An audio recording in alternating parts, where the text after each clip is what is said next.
emboldened by the flame of ambition. Spurned by the grace of gold. Someone must extinguish thy flame. Graceless tarnished. I've given thee courtesy enough.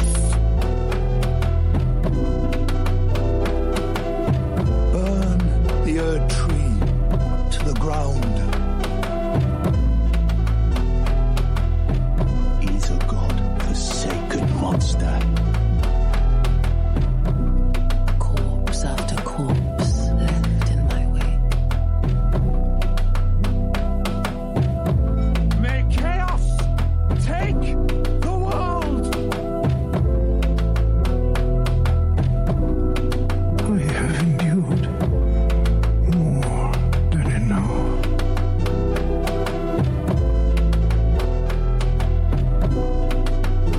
My purpose standeth unchanged.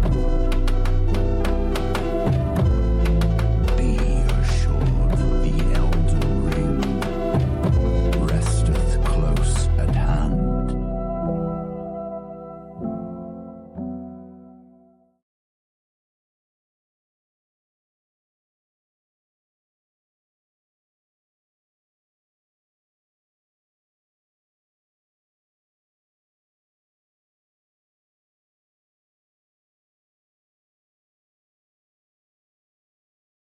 All right, everybody, welcome to another 2 Worlds Apart Elden Ring.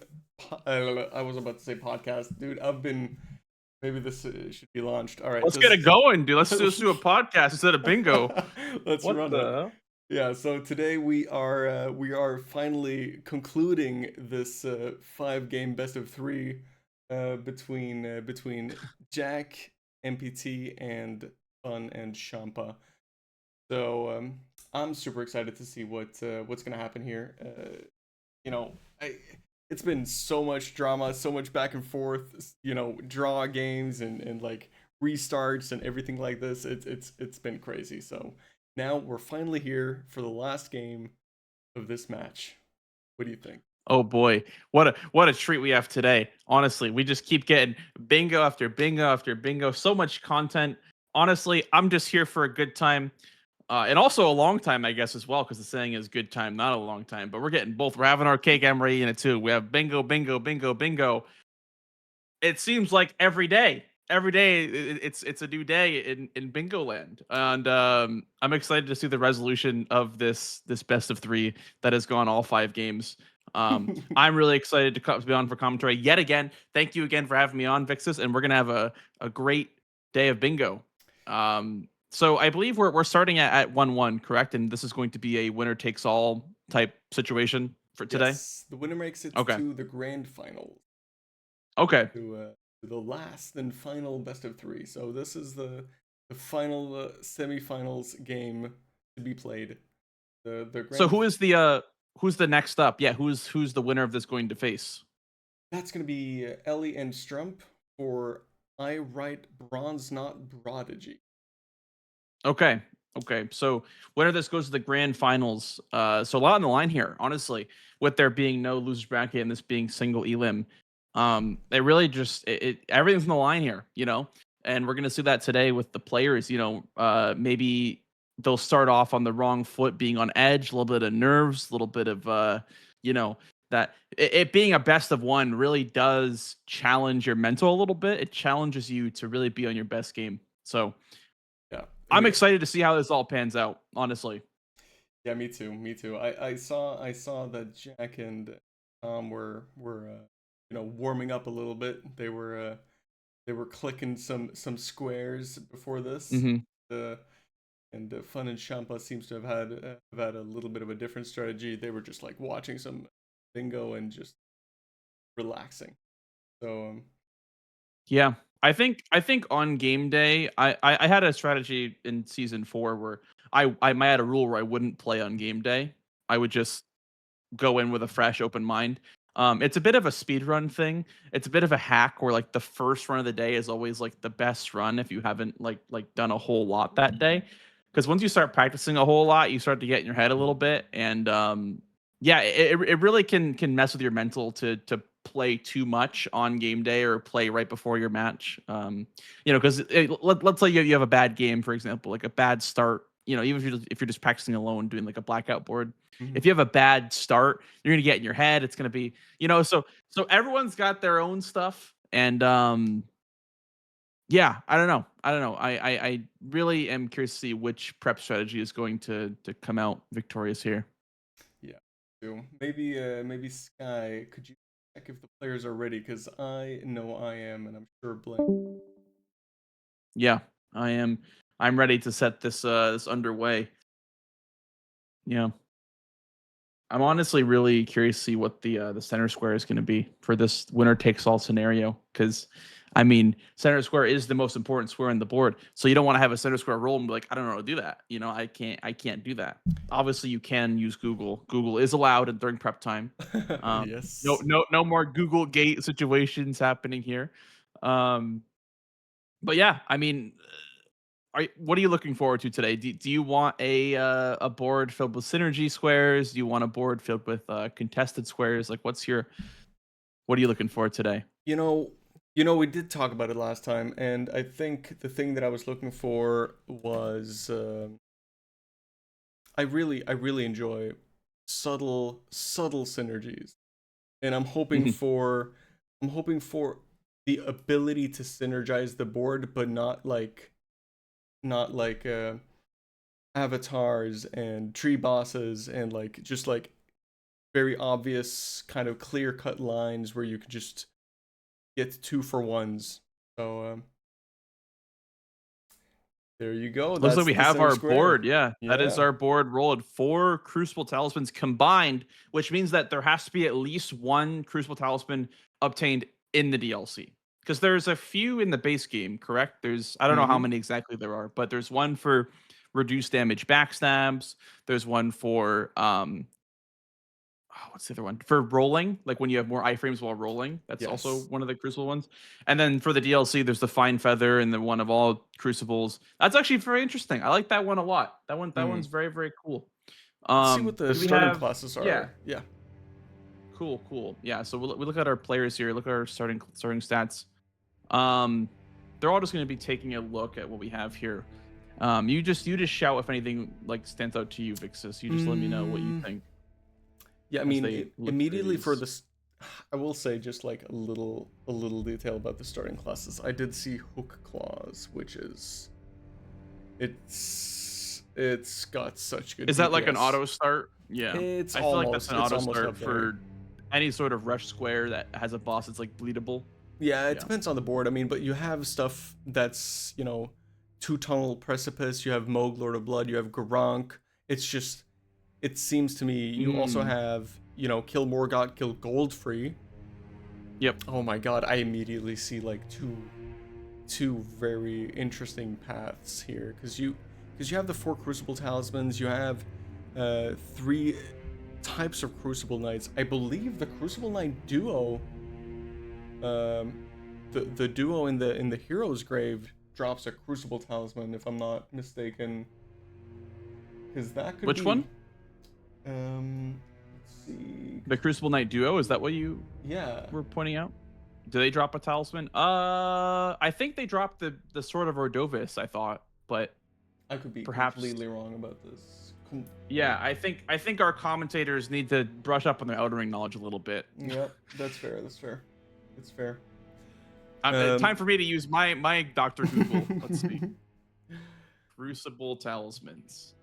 But yeah, it seems to me that, I mean, Goldfree and Morgott and types of Crucible Knights and Crucible Knight Misbegotten Warrior duo, at least for the base game, it seems to me, especially with the Barons being there and also Fee as champs, this is going to be a speed run to get to Capital, as far as I can see, for the base game. Yeah, if we look at the board here, I mean, yeah, Goldfree, yep, And then there's the Crucible duo and the Misbegotten duo that also has synergy with going towards Radon, like you said, Mogue Lord of Blood. This could be another like Mogue Lord of Blood plus Radon capital access situation here. Yeah. And in that post game interview, I think it was Fun that said that if Mogue is on the board, he's there early. So maybe we'll see a little bit of an early Mogue Palace play again, because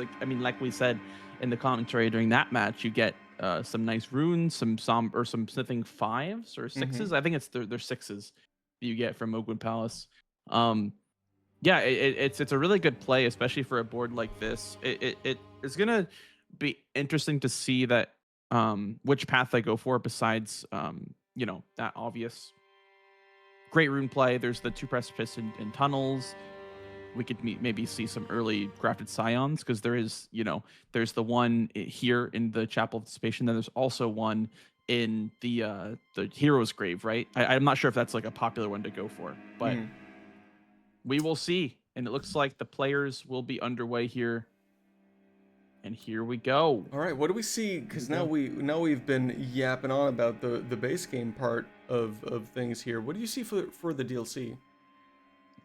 For the DLC, I see Verdigris Discus, I see Golden Hippo, I see DLC Helmets is kind of interesting, but maybe not quite a rush one. But I would say Status Effects, Discus, and Hippo. So we're looking at this top left to bottom right diagonal, and we're also looking at row 3 for the rush squares. And there's also Transformation. There is Sealing Tree, Jory. So things are off in different directions for the DLC players here. This is going to be a match of, like you said, subtle synergies, perhaps, because we have, Golden Hippo that could lead you to Jory, for example, and that's a big play onto column 5. We could rush the Verdigris Discus, and then we could maybe go for a, some helmets, because you could, the red bear is right there, and you could go for maybe Transformation. It's going to be a game of subtle synergies for sure, and I'm interested to see which paths they both take. But it looks like they did both take that Gravestone path up towards Scadu Altis. So we don't really care about Castle Unsis this game. We don't really care about Bulls. We don't care about Fallgriff Catacombs.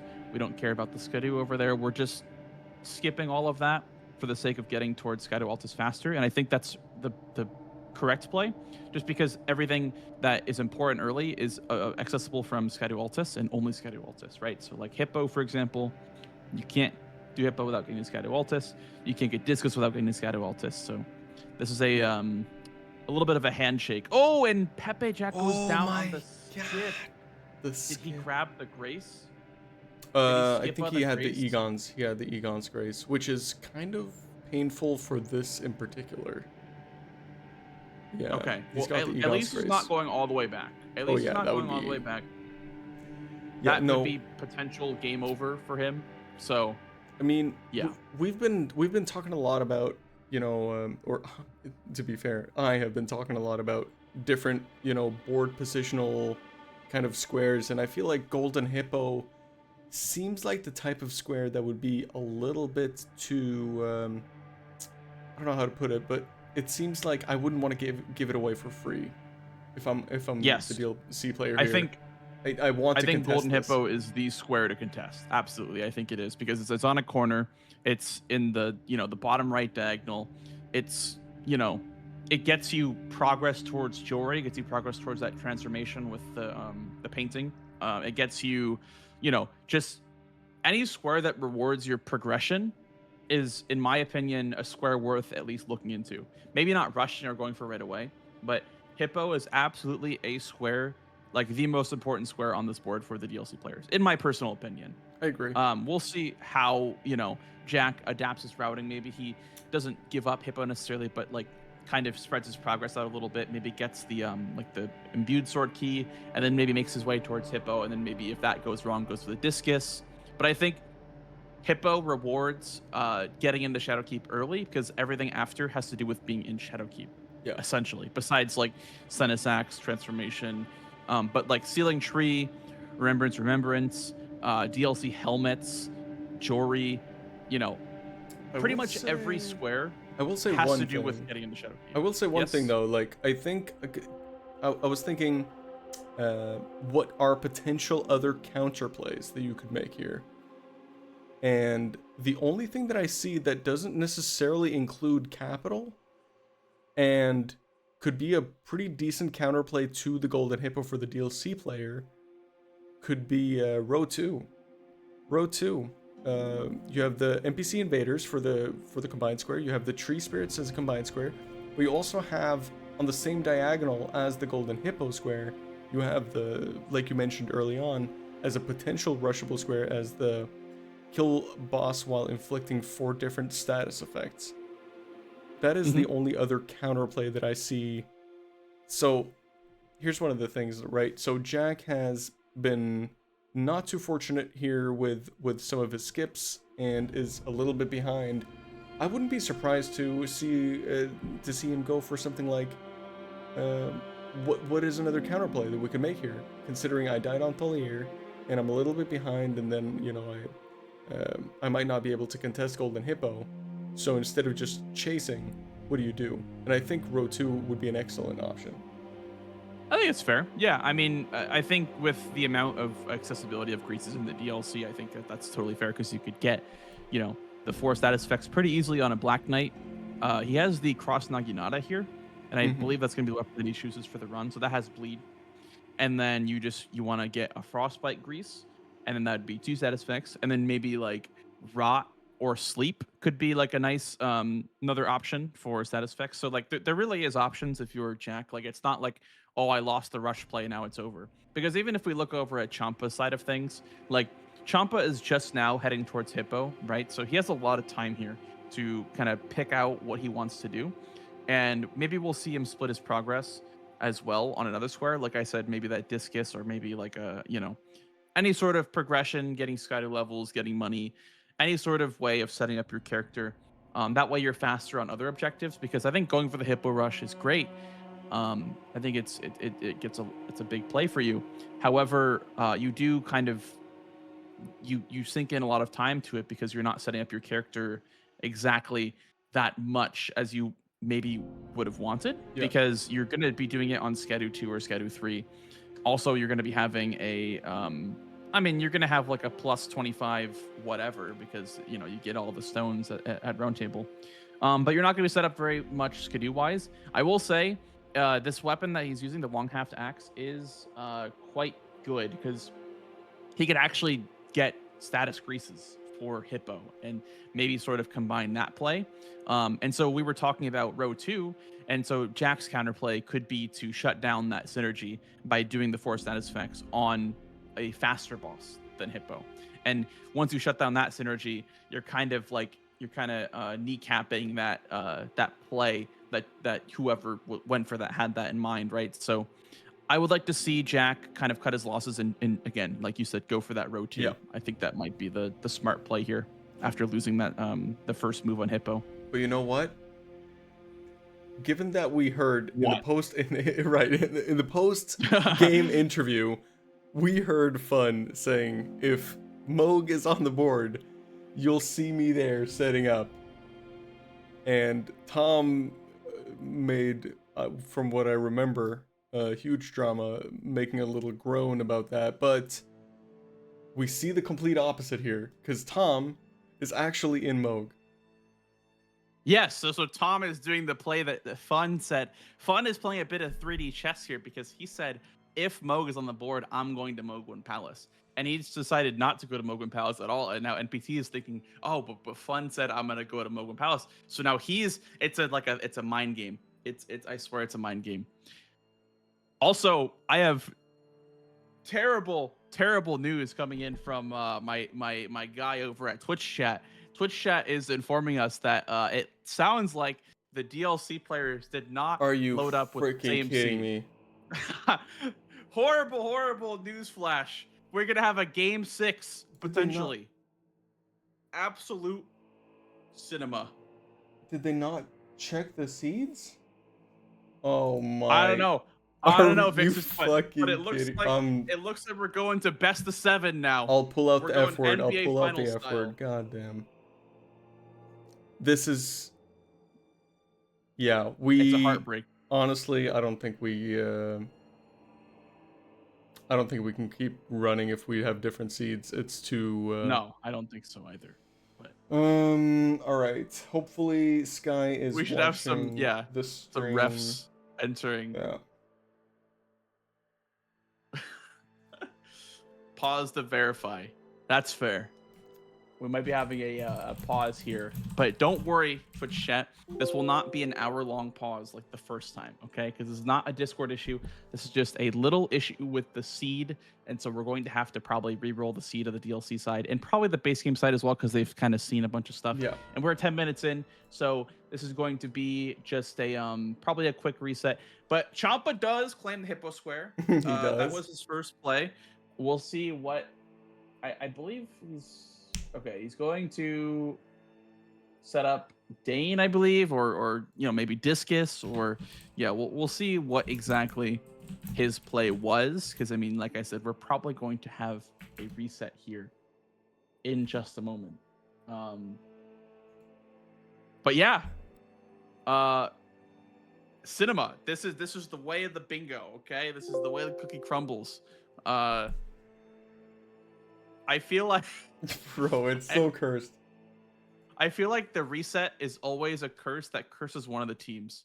And that's the most unfortunate thing, is that the reset is always detrimental to one of the teams. So I really hope that nobody gets heavily affected by this.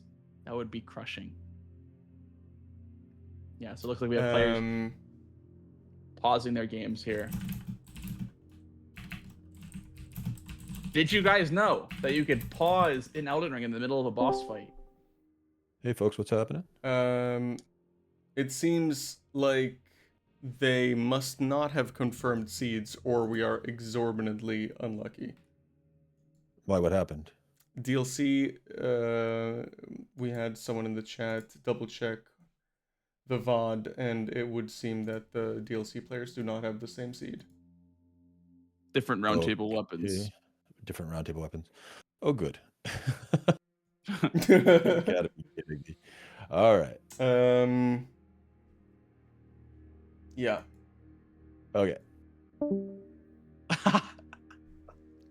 I hope that we're not wrong with this call. I really hope. I'm trusting Twitch chat, and if Twitch chat is wrong, I will never trust Twitch chat ever again. I will never trust Twitch chat normally, but our Twitch chat is knowledgeable, and I trust Say did check the VOD apparently to confirm that the seeds were different. Someone's reading the script. Someone's reading the Bingo Club script again, Oh and my they're trying to throw a God. wrench in it. All right, I'll bring it back to our cams here for a moment. Hello, everybody. Welcome back to. Let's just start over. Hey guys, I'm Blanxz. I'm joined by Vixus here. Welcome back to Elden Ring 2 Worlds Apart Bingo League. Okay, don't mind the square it's marked over in the bottom right corner. That doesn't actually exist. We're at 0-0 right now. Okay, or 1-1, I suppose. Yeah. What do you expect from today's matches? Yeah, I'm expecting a drama-free. Hopefully, we don't have a reset today. It's gonna be. Yeah, we'll see. Yeah, it'll be great. Yeah, that's actually kind of wild. I mean, All right, what new board? This is obviously incredibly unfortunate. But what can you do? Vixus, are you gonna generate a new seed? Yeah, I am. Okay. I am. One sec. Take over for me, Blanxz.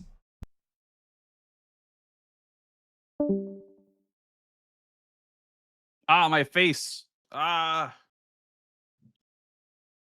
Right. Thank Yeah. you. Yeah. Love to. Okay. Leaked DMs.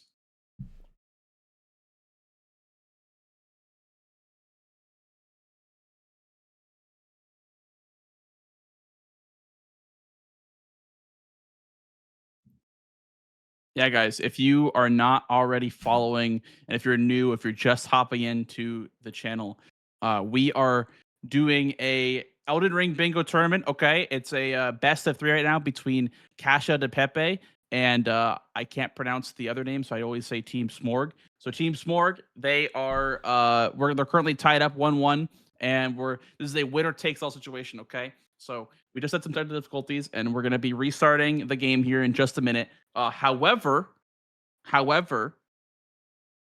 new board. Okay, so we're gonna be rolling with new squares, a new seed. Okay, so maybe it wasn't meant to be. Okay, guys, maybe the first game was just cursed. Maybe the first game was gonna have more issues down the line. Maybe it would have been. Could you imagine if we didn't catch that until the very end of the match? You know how devastating that would be if the seed was different at the very, very end. So listen, we're doing a quick little reset here, guys. We're gonna be right back into game very, very shortly. I appreciate y'all for sticking around, and yeah, I'm excited for game 2 of this best of 1 series. Yeah, we're gonna be right back. We're gonna give the players, because they need to reset their brains from kind of downloading the board onto their brains, etching it in. So we need to give them a little bit of a reset. So we will be back in 5 to 10 minutes, but probably 5. We'll see. Yeah. So stay tuned, please. Don't go anywhere, guys. You don't want to miss it.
All right, welcome to another fantastic, fresh new day of Bingus. Surely we have not had any interruptions so far, so we are going to be seeing, the final game here, this semifinals. What do you think, Blanxz? Yeah, first of all, please don't look at the time stream. That time stream is not real. Okay, we've been live for maybe 5 minutes max. Yeah, so welcome to day 3, I think, of this best of 3. Welcome back. We are going to be finally having this revolution, the revelation of who will be heading on to the grand finale between Cacio and Pepe and Team Smorg. This has been a great series to commentate and watch. Also, fun little fact for you guys: Fun now has a working PC, so now we get to see Fun's POV, not from a 2005 Let's Play format. So that will be great to see the just the upscaled quality. That way we can have a better call of what Fun may be doing. However, we do not get to see the cat when he was offline. We don't get to see the cat in the top right corner, so that is quite sad. But yeah, he gets also significantly buffed because he plays above 25 FPS, so I'm sure he's excited about that aspect too. That's true. But maybe Sky, if you are listening, if you could check if the players are ready, because we are ready to see some Bingus. I'm ready to get this show. Make sure they're ready, okay? Double, triple check, quadruple check. Make sure the players are ready. Because we can listen. You even open up the day saying this is the Bingo podcast. Okay, we could podcast about bingo all day long. However, I do want to see some games, so let's check in on the players. Let's see if they are ready. Pretty excited. So I don't know how I would take this, because Champa and Fun did get the first square marked in Golden Hippo. Champa had an incredibly clean line, an incredibly clean fight, and I don't know. It looked fantastic. So all right. We have our board rolled. The board. Again, 4 crystal talismans. That is the center square. Because we're not having deja vu. That is simply just a forced center square. I don't know if you guys know how that works, but in the playoff format, we have a forced custom center square, and that's just to kind of steer the players in a certain direction, make sure the center square is not something like acquire 3 larval tiers or kill Golden Hippo. We're trying to make sure the center square is interesting. It's a combined square, and it's an objective that both players have to work on to accomplish it. And now let's go ahead and see the starting classes of the base game players. And looks like we have NPT is looking at a Stone Club start. I can't really see the stats too well, but I'm sure he will just pick whatever. Great Katana is in the starting classes, so that's a choice. That's interesting. It's interesting. Not the best stats, but yeah, maybe that won't matter. Okay. Speaking about the board, though, we do have rushable squares. We have Falling Star Beast on a diagonal. We also have Commander O'Neill on a diagonal for the base gamers. Both are pretty rushable. We also have 10 Cracked Pots, a classic rushable square. Mm-hmm. So pretty evenly distributed between like kind of rushable and kind of late game stuff for the base game part. What do you see for the DLC? I see Drain the Water in the Church District on a diagonal. I see Romina as well on a diagonal. Both of which require getting to the Shadow Keep in one way or another. It's one of those boards that has different paths, I would say, because there is Misbegotten in the Fissure Depths, there's Midra, Lord of Frenzy, Chief Bloodfiend, Iris an NPC, Touch the Puppet of Anna, which I believe that's part of Metter's questline. So, I mean, we're going in every direction for the DLC here. It's actually ironically one of those boards that doesn't really have a set in stone objectively right path for the DLC. Usually there's at least a couple of squares that are like, okay, you should do this first, obviously. However, if we look at what Cinder does with the base game squares, we have Cracked Pots, again, like we were talking about, Commander O'Neill, and Falling Star Beast as well, all very, very rushable squares. I would say ironically, one of the better plays the DLC has on this board is the column 2 into row 4 play, right? Let's say somebody claims O'Neill. The other player can go for Protestant Knight, at the same time go for the Misbegotten, right? So that's a nice little column 2 play, row 4 play. Ironically, I think that might be one of the better options if you're a DLC player. You know, there's always Drain the Water. Right. Drain the Water is on a diagonal, which makes it alluring, but you also have to, like you're saying, kind of look out for what are some decent counterplays, and that's not too bad of a kind of a counterplay. But I will say, one of the things with the Falling Star Beast is you want to have a wieldable weapon, but it's too damn juicy not to pick. Like, you have to pick the Great Katana here, surely. And it looks like Tom is going to be picking that, and Fun already has picked that, which kind of by default takes away Falling Star Beast as your immediate first square. I would be surprised to see not both of these players go for Commander O'Neill, because it is a halberd check and it is 12,000 runes, which could make your katana wieldable. So we're going to be seeing a likely baboosh, is what you're saying? Yes. A high likelihood of baboosh in the weather forecast. Yes. For the Scarlet Rot Lake of Aeonia. Very likely. Yeah. So right away, what I'm seeing here is DLC players splitting off. We see PepeJack going towards 3-path cross, while Champa's going to go for that gravestone skip. I feel like the gravestone skip indicates to me some sort of play that has to do with draining the water, whereas the play that PepeJack is going for has to do with checking the katana, perhaps maybe opening up Bellarat for the Revered Ash Square. Yeah, for sure. Yeah, and you also get the katana check. You also just kind of open yourself up a bit more. The gravestone skip is great and all, but it does kind of hemorrhage your access a little bit towards this western region of the gravesite plane. So Champa here, to me, this screams, maybe I'll drain the water, maybe I'll make progress towards Chief Bloodfiend, maybe I'll, go for Romina perhaps, because again, we see on row 5, we see Romina and Melania.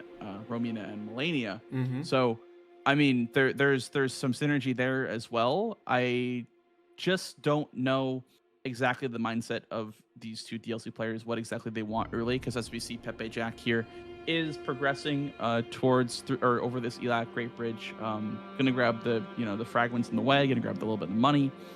And Champa here is already at Egon, right? So you can already see the difference here in just time spent traveling, because Champa's going to be in Skydo Altus way earlier than PepeJack is, and it'll be interesting to see what he does with that advantage, because I mean, he technically has, he doesn't know it, but he does have that first move, as we like to call it in bingo, right? Where you are ahead on the square, you kind of can choose whatever you would like to go for. So, barring any mishaps in the skip, I think he'll be ahead. Yeah, I think I really like this routing from Jack. I mean, sure, he is conceding Drain the Water, but he is trading it in for a little bit more Skidoo and quite a bit more map in terms of like being able to maneuver the rest of the board, because it is so detrimental and to be chasing the Drain the Water on a board like this, and then you lose it because you not only lose the square, and you lose the square on a diagonal, but if you're not marking anything for the next, 2, 3, 4 minutes after that, your opponent is going to immediately know that you were chasing on the Drain the Water, and your position is already given up. But now Jack is kind of like, oh, let me just take a suboptimal route for kind of Drain the Water, where I still get a lot of the map progress into the west for Bellarat, for balls and Ensis balls and jails. Right. I don't know. Yeah. I really like this kind of play. I mean, he is basically certainly gonna lose this Drain the Water, but I'm not sure if it's gonna matter too much. He's gonna have so much ability to choose how to maneuver around the rest of this board, and it seems to me like you made a really interesting observation there on the row 5, because this play would suggest to me that they're definitely looking at this row 5 as a potential kind of a bingo threat, because you don't want to lead someone into doing Midra. Yeah, absolutely. Yeah. And I mean, not that anyone ever wants to do Roundtable Night Vike, but let's say they, Cacio Pepe, let's say they claim Romina, let's say they claim Revered Ash. What's left is Romina and Melania, which is already, kneecapped from having Romina marked. And then Midra, nobody wants to do Midra. And then Roundtable Night Vike and Rakshasa, right? So, I mean, those are very, what's the word? They're not very good squares to go for. So, I mean, if you just mark those 2 squares, automatically, in order to win by majority, these players have to get a block on that row.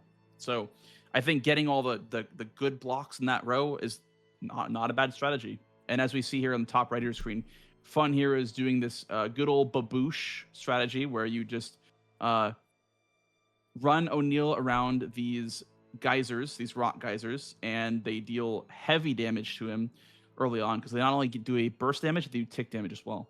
Can O'Neal be rotted? I don't know if O'Neal can actually be he cannot. rotted. I will say, I will reveal something. This out of, when I was starting out bingo and I was a complete newbie and I didn't know what to do at all, this was the first square that I learned how to do consistently. And whenever it was on the board, everyone was like, yeah, Vixus is definitely... He's going to go for it. He's going for O'Neal. And boy, did I go for O'Neal. So Fun is doing a little bit like, this is one of the worst case scenarios for getting a quick kill on O'Neal. Because you want to get the phase transition when, post 50%. You want to make sure that he's standing on one. Yes. Yep. And it is a little finicky. There are a couple of ways to do it. And the way he's doing it now, so like when you run up to that white part of the rot stuff, he actually just starts walking in one direction. So you can use that to your advantage. But O'Neal just one hit away here. Fun equipping Kukris. Yep. Oh, has to be careful. Missed the Kukri. Gets it now though. That's there we go. All right, that'll be an O'Neal for Fun, and that is a little bit concerning for this team, this Cacio Pepe, because we need a block now. We need a block for that diagonal. Tom is working on that Falling Star Beast with the Great Katana. I assume Tom grabbed some money just to level up a little bit to get the minimum stats and is using that rock grease. I always get so scared, though, to do the square whenever I'm playing base game. Yeah. I just feel like Falling Star Beast Rush is so punishing because you only get the one rock grease, and it really is like your only hope if you do end up like going for it. Like you're going to have to get the rot applied, not only applied to Falling Star Beast, but you also are going to have to not get hit almost ever. It's one of those squares that everyone goes like, people in the audience will go, oh, how come, X player didn't go for Falling Star Beast? You got to remember, for bingo's sake, like these bosses are kind of one and done's. Like you try it once, you only really get the one opportunity with the rock grease. So yeah. It's very scary to go Tom for gets in a real there. match, as you can see here. I mean, this is super scary. This is absolutely terrifying because the thing is, I believe his starting class had 11 vigor and he has not leveled any vigor. He just made sure to get his katana wieldable as quickly as possible. And yeah, I mean, boy, does it suck to die here, because all of a sudden their whole opening play kind of starts falling apart in terms of timing, in terms of, the whole planning side of things. And he is in essentially one-shot range for the entirety of this. There are a couple of smaller attacks that you will not die from, but that big flying rolling attack, you will immediately die if you get hit by this. This really is just like playing the game on a knife's edge, right? This really is just very, very nerve-wracking and intense. Like this, tail attack also one-shots. Nice. Sure. Well done from Tom there. And that is some good Smithing Stone progress as well, right? Because you get the 8s or the 7s from this boss. I don't remember what he drops, but it's good Smithing Stone progress for sure. Because, the boss itself has 5s in the cave and then drops, I believe they're 7s or 8s. I don't know which one they are exactly. But yes, you do get the 7s from the Falling Star Beast. However, the 7s are usually not really the thing that holds you back. Limiting factor. Right. And It's if the you're sixes, if right? you're rushing it, you almost never have the time to pick up the smithing fives, because if you're Mhm. going to be doing the skip, you aggro a couple of those kindred of rots, and Oh, then they start. shrimpies. Yep. Yeah. So it's really difficult to pick up the smithing stones, but I see. in the very least, he does get a little bit of cash, and I wasn't paying attention, so maybe he actually did do some of the routing for picking up those smithing fives, and if he did, then that is some time saved there in the future for sure for the weapon setup. And Absolutely. And I just wanted to point out that Fun was caught with Fan the Cookie Jar a little bit because he was going for that Falling Star Beast, went for that double play with the sneaky little O'Neal into Falling Star Beast, but he was caught with his hand in the cookie jar. He he had to memory freeze out. But you do get those smithing fives, which are very useful just for the smithing routing, as we see Fun picking up more stones here. Love that great katana. What I was gonna mention before was that I feel like if I'm in a situation where I'm rushing Falling Star Beast on this board, I would have probably gone for the Confessor class because it had a stone club. So I feel like that would have been a faster Falling Star Beast anyway. So if I was NPT, I almost feel like it wasn't necessary to play the fight that risky per se. But we do have PepeJack marking that level 4 Revered Ash, by the way. That's... Wait a second. Isn't it level 5 usually in Brawlers? That means it's it can be either 4 or 5. So yeah, so that's 3 less Revered Ash, right? So I Mhm. think Ballarat alone is enough yes, Revered Ash. usually it That's is. very interesting. Yeah, But I never knew that. So, I did notice during the routing of Champa when he was running towards Bonnie Village and stuff, he was taking a little bit of awkward turns here and there just to make sure that he picked up a couple of those Revered Ash. But it seems to me that he obviously did not pick up nearly as many as Jack did, as he got the square. But we did not really identify this column 5 as being a potential threat here, because Tom is already 2/3 of the way through Castle Morn towards Leonine Misbegotten. Oh my goodness, I cannot believe this. NPC is going to go for this jump skip? No, he's not going to. That would be very brave to do. Yeah. Yeah, I saw him teleporting towards the race that you get over here in the Frenzied Village in Weeping, and I was wondering what exactly that could be for.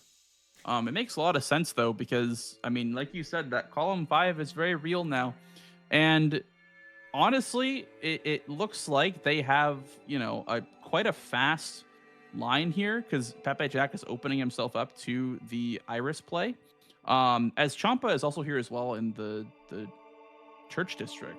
And they're here at the same time, and it kind of makes me scratch my head a little bit, because Jack was the one that took a very, very slow route to the Church District. So I assume Champa was just doing some more prep, I suppose, and is really like stretching out that Drain the Water square till the very last minute. It's very clear that this was like what they wanted was the O'Neal and Drain the Water and Falling Star Beast. Maybe not Falling Star Beast, but they wanted that double diagonal play, and they ended up getting it. So we're going to go to a 2-2 here. And Champa, I guess, is also as well open up to Iris of Grace. Oh, wow. As we see a double mark here. Nice. Yeah, we see 10 crackpots from Fun, and we see Drain the Water from Champa. So the square lead, it goes over to Team Smorg as well. They also have column 2. This is fantastic. You know, I have to be honest, like, this is a strategic... Oh, wait. One sec. I pulled out my my headphones. Yeah, this is a strategic masterclass from both of these teams, honestly. I think this is so interesting, because they could have immediately panicked and been like, like, I have to be chasing on Leonine. This column 5. But instead of doing that, they're like, before we do that, let's create our own threats. And absolutely. Now we see both Fun and Tom being neck and neck towards this Elmer of the Briar, because this column 2 and row 2 is huge. Because I was looking at this one thing, right? If you have this column 5 as a threat, one thing that you could do is use what seems to be the weakness to your advantage. And if you would just be starting to rush capital as a team Smörgåstårta, you could actually just look at this row 4 and use the block of Morgott for your row 4 Absolutely. progression too, which is incredibly scary, because if you get the Erdtree avatars and you get the PK, all of a sudden it synergizes with the column 2 and the row 4, because you have the Golden Misbegotten and the Fisher Deaths. Yeah, I mean, it's something that I pointed out in the pregame was that I think the column 2 and the row 4 is just going to be so important. Like, these are very pivotal squares that we're seeing here. As we see Fun and NPT entering the Shaded Castle at the exact same time, we're going to see actually how these two square off, you know, with this, you know, Elmer race. I don't know who has which weapon upgrade level. +0, both. Both are +0. Yeah, so we're really going to see, like, if this +0 Elmer is going to be very He's realistic. pretty tanky. Although I will say, Fun has the rock grease. NPT does not have the rock grease. True. So that is a huge advantage for Fun here, is having that rock grease saved over from the Falling Star Beast after he grabbed a couple of stones and just, you know, ran away, considering that he wasn't going to get the square anymore. So, I mean, that rock grease, like we said before, you know, you get one shot with it. You get one shot. NPT used his on Falling Star Beast, and looks like Fun will probably be using his on Elmer. I really hope so. Does he still have it? Because it looks to me like is it one of those things like when you tab down that it's unusable? Grayed out. Yeah. Or is that just because it's like two tabs away? Do you know what I mean? I think I saw him open up his inventory, and I think I saw the rock grease there, and it wasn't grayed out. So I assume that he has it. He also has not done any combat yet, so I would assume that it's just there. But yeah, I mean, these players are basically neck and neck here. A little bit of a jump skip. Yep. Yeah. And, Fun doing a little bit of a cleaner line, choosing to quit out here though. Quit out though. That'll lose a lot of time. That will lose a lot of time. Quit outs are slow. Quit outs are slow. But he does have the rock grease. But he has the rock grease. That is. Where is he going? Oh yeah. Okay, he's waiting here. He's waiting for. So he's taking the way safer route. Oh my god! And Tom is going in here. I mean, Elmer is, you know, one of the simpler fights, but he is tanky. That's red or yellow damage. It is yellow damage, and he is scriptable. I guess being a DLC player, any damage that is yellow is you know, good enough for me. And also, Fun elects not to use the grease here, so not only is he slower to the boss fight, but he also is not using the rock grease. So we'll see if that comes to bite him. It very well may, depending on how NPT fights this Elmer, how aggressive he is. As we know, NPT is, you know, he's up there with execution. Like he's done randomizer all bosses. He's done, you know, DRL stuff. He's just very, very experienced with the boss fights. So I don't think this, you know, I don't think not using the rock grease is going to benefit him. Honestly, I think it's going to hurt him because NPT is ahead on the health and the health department, and also he's just being very, very aggressive and just showing off. Very efficient here with his fighting.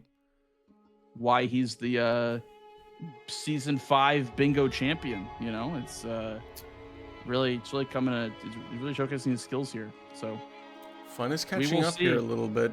Both of them have had, I believe, 2 bleed procs. I believe Tom has 1 left to go before Elmer is dead here. Has to be perfect in execution. Any mistake here from either players, and it's donezo.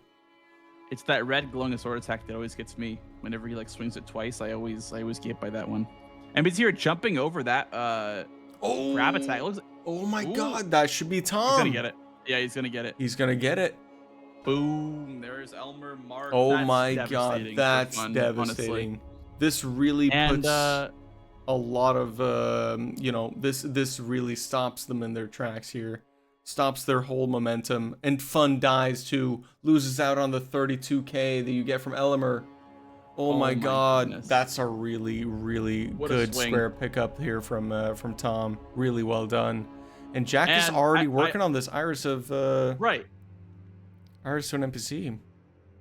I was gonna say, like, you were absolutely correct on the read that they were gonna do this block and go. You know, like they were gonna block the row 4 with Morgott and just try to bulldoze that column. So I mean, you were absolutely correct on that call. You called it very, very early on. You said that, you know, whoever gets the capital first this game is gonna have an advantage on that column 5 block. And like I mentioned before, you know, Champa and Jack, they arrived at the church district around the same time, honestly. So, and I saw on Jack's POV, he already has a queue dead. He has the first queue in the church dead, the harder one. So we're going to see if he just goes to rush that. I would assume that would be his play. And it looks like on the bottom right side of your screen, Champa is progressing towards the loft, the storehouse loft. I would assume for Hitless Remembrance or for, I guess, towards that quest line for Touch the Puppet of Anna. And Romina also? Doesn't this get you closer to Rao, or am I confused? Back section's enough to yeah, because you just jumped down from back section. Right. You actually went up the ladder and went up to the loft. So the loft tells me more so in the direction of Commander Gaius or the hinterlands. So we will see what Champa decides to do here. It looks like Champa is going to progress into Skydo Altus from that Grace outside of Reprimand. I think he's chasing on the Iris. Yeah, I believe that would be the obvious play, but he's going to be very, very late to the punch because Jack not only has the Iris, but he has a queue line dead, and this is the last queue line. So all he has to do is go to the church district and claim the square. Yeah. The thing is, when you already see the revered, the level 4 revered Ash, you just have to assume that your opponent has been going into Ballarat, which gives them already immediate, you know, way quicker access to their first queue line. So it's just, should you really be chasing for this? And yeah, I guess he kind of isn't. Yeah, he isn't, and that's a good sign. That's a good sign. He is jumping down. Maybe he went to drain the water and didn't pick up O Mother, and that might be why he's here for the Puppet of Anna. I think the onus here is on Fun to just rush to the capital. It's their really only option. It looks like, I don't know, did NPC kill Margit? I think he went up to Stormhill Shack, but I don't think he actually killed Margit. But I think if you're Fun, you kind of have to race on Morgott here. That's kind of the pivotal square, because if you are, yeah, like you said, if you see that revered Ash, you have to assume that there's just progress being made on the Iris square. And so Jack's gonna be claiming that, and once he claims that, it's going to be just, you know, he's gonna have the pick of whatever square he wants to do, because the last square is a base game square, so he'll be doing whatever square calls to him, you know. So yeah. Also, we see Jack here doing the quit out strat, and so you're there's the Iris. There's the Iris. We already have a match point bingo line here set up for Team Cacio de Pepe, because we are we're only 21 minutes in. That's crazy. We're racing towards Morgott, and that's like the pivotal square. Yeah, Morgott is a bit of ways away, but both Fun and Tom are going towards Radon here. This might be where the grease the rock grease might come back a little bit as being helpful here.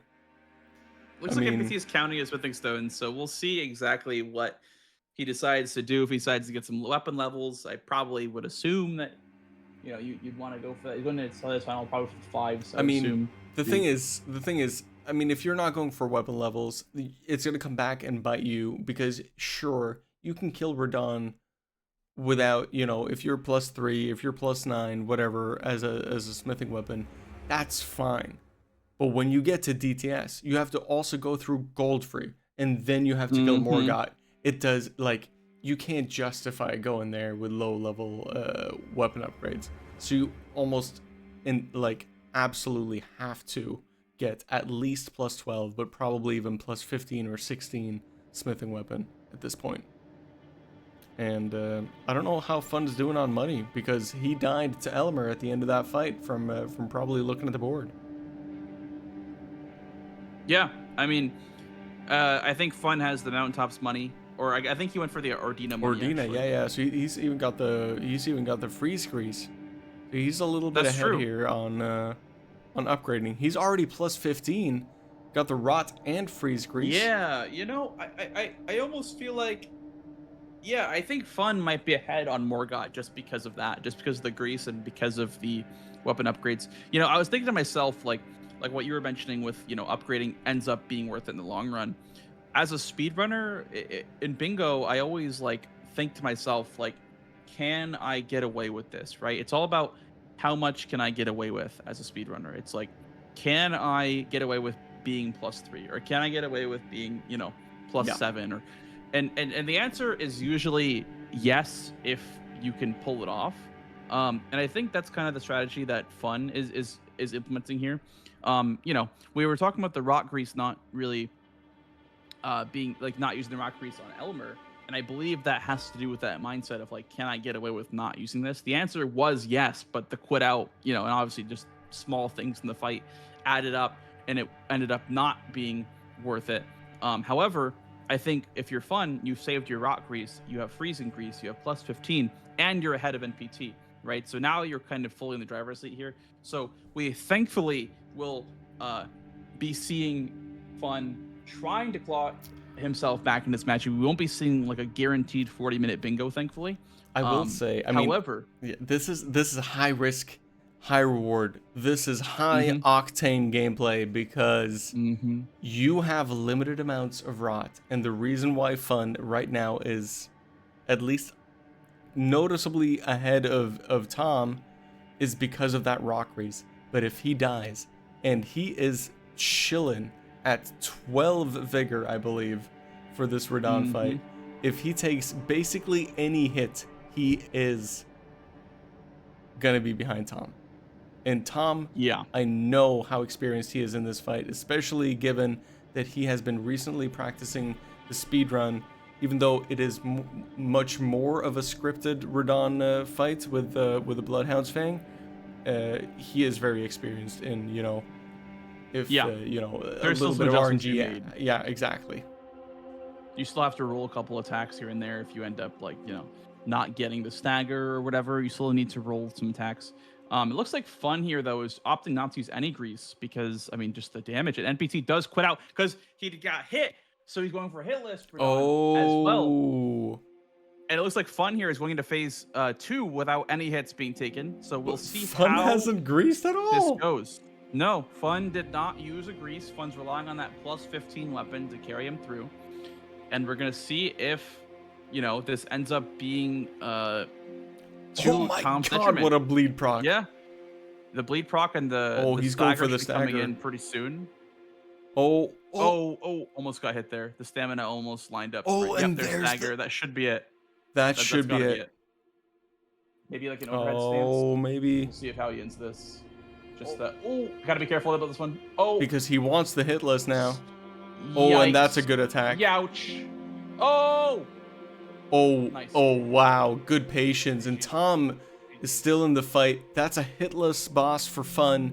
He is now firmly ahead, and whatever money deficit he had before from dying to that Elmer fight, he has made up for it plenty on this. So now he is firmly in the driver's seat, as you previously mentioned, for the Smörgåstårta square. But boy, it's not going to be marked in the next 5 minutes. This is definitely quite a long square for this, and you're going to have to choose. Like, what's your next remembrance? Are you going to go for Malenia? Because Malenia is also on the board for that row 5. I mean, I believe Malenia would be the fastest, and he is going for that Malenia. Actually, he's taking off all the armor for light load. My it looks goodness. Like we're gonna see this is a big screen. 30-minute Malenia. This is a big screen Cinema. moment. This is a big screen Absolute moment. Cinema. Oh my goodness. What the hell is going on here? So Fun here is definitely he was a little bit kind of a part of my mentor, a part of inspiration for practicing Malenia, because I know that he can do this incredibly cleanly, but pressure is pressure, and it is regardless of I don't how know you cut about it. this. It's tough. We'll see. It's not a lot of damage. It isn't, but this is one of the best weapons for Malenia. It is actually like one of the better weapons to choose because that R1 does stagger. It's similar to like the Great Stars or like any sort of weapon that has an R1 stagger. Here comes the waterfowl, close range dodge on the light load. That is a lot easier on light load. Goes for the R1 punish in the middle of Did you waterfowl. see What that? the hell is even happening here? Yeah, that's wild. Yeah. Wow. These Fun does not play around. He is definitely going all in for this Malenia kill. And Yeah, obviously he's holding no punches in terms of efficiency here either. Oh my He's god. going that for the was really hitless. close. Oh my god, did you see? He has the waterfowl. He bleed procced her out of the waterfowl. That's incredible. That's crazy. Yeah, we're seeing it firsthand. So I mean, again, the Great Katana is so good here because you just do that running attack and then it staggers her, and then it also has like a high stagger value as well. It's like I don't know what the exact, it's like 12 stagger damage per R1. Yeah. It's kind of crazy, like how easily Great Katana can get staggers, and then those pokes are just so good. Yeah, the running R1s. Look at this. Look at he gets and then the maximal punish. Look at that. And then the second R1 doesn't even like mini stagger her out of the riposte, so he gets the riposte as well. So it's just such a great like weapon to use for Malenia. Yeah, he's low key. He's kind of popping off right now. Yeah, on the Malenia gets that bleed proc, and we're about to be going into phase 2 if he can get a nice hit here. Boom. There's the phase 2. It's hitless so far. I want to remind you guys, this could be a hitless boss. It's not necessary to be hitless. Oh, he's using that frost grease. grease. Finally, he's committing to it. He's putting a ring on it. Putting a ring on this Malenia fight. Yeah. Phase 2 already starts. Having a quick access to those kukris as well. Look at this efficiency here by Fun. Wow. Oh my god. Look at this. Oh my goodness. Lock in, Fun. Lock in.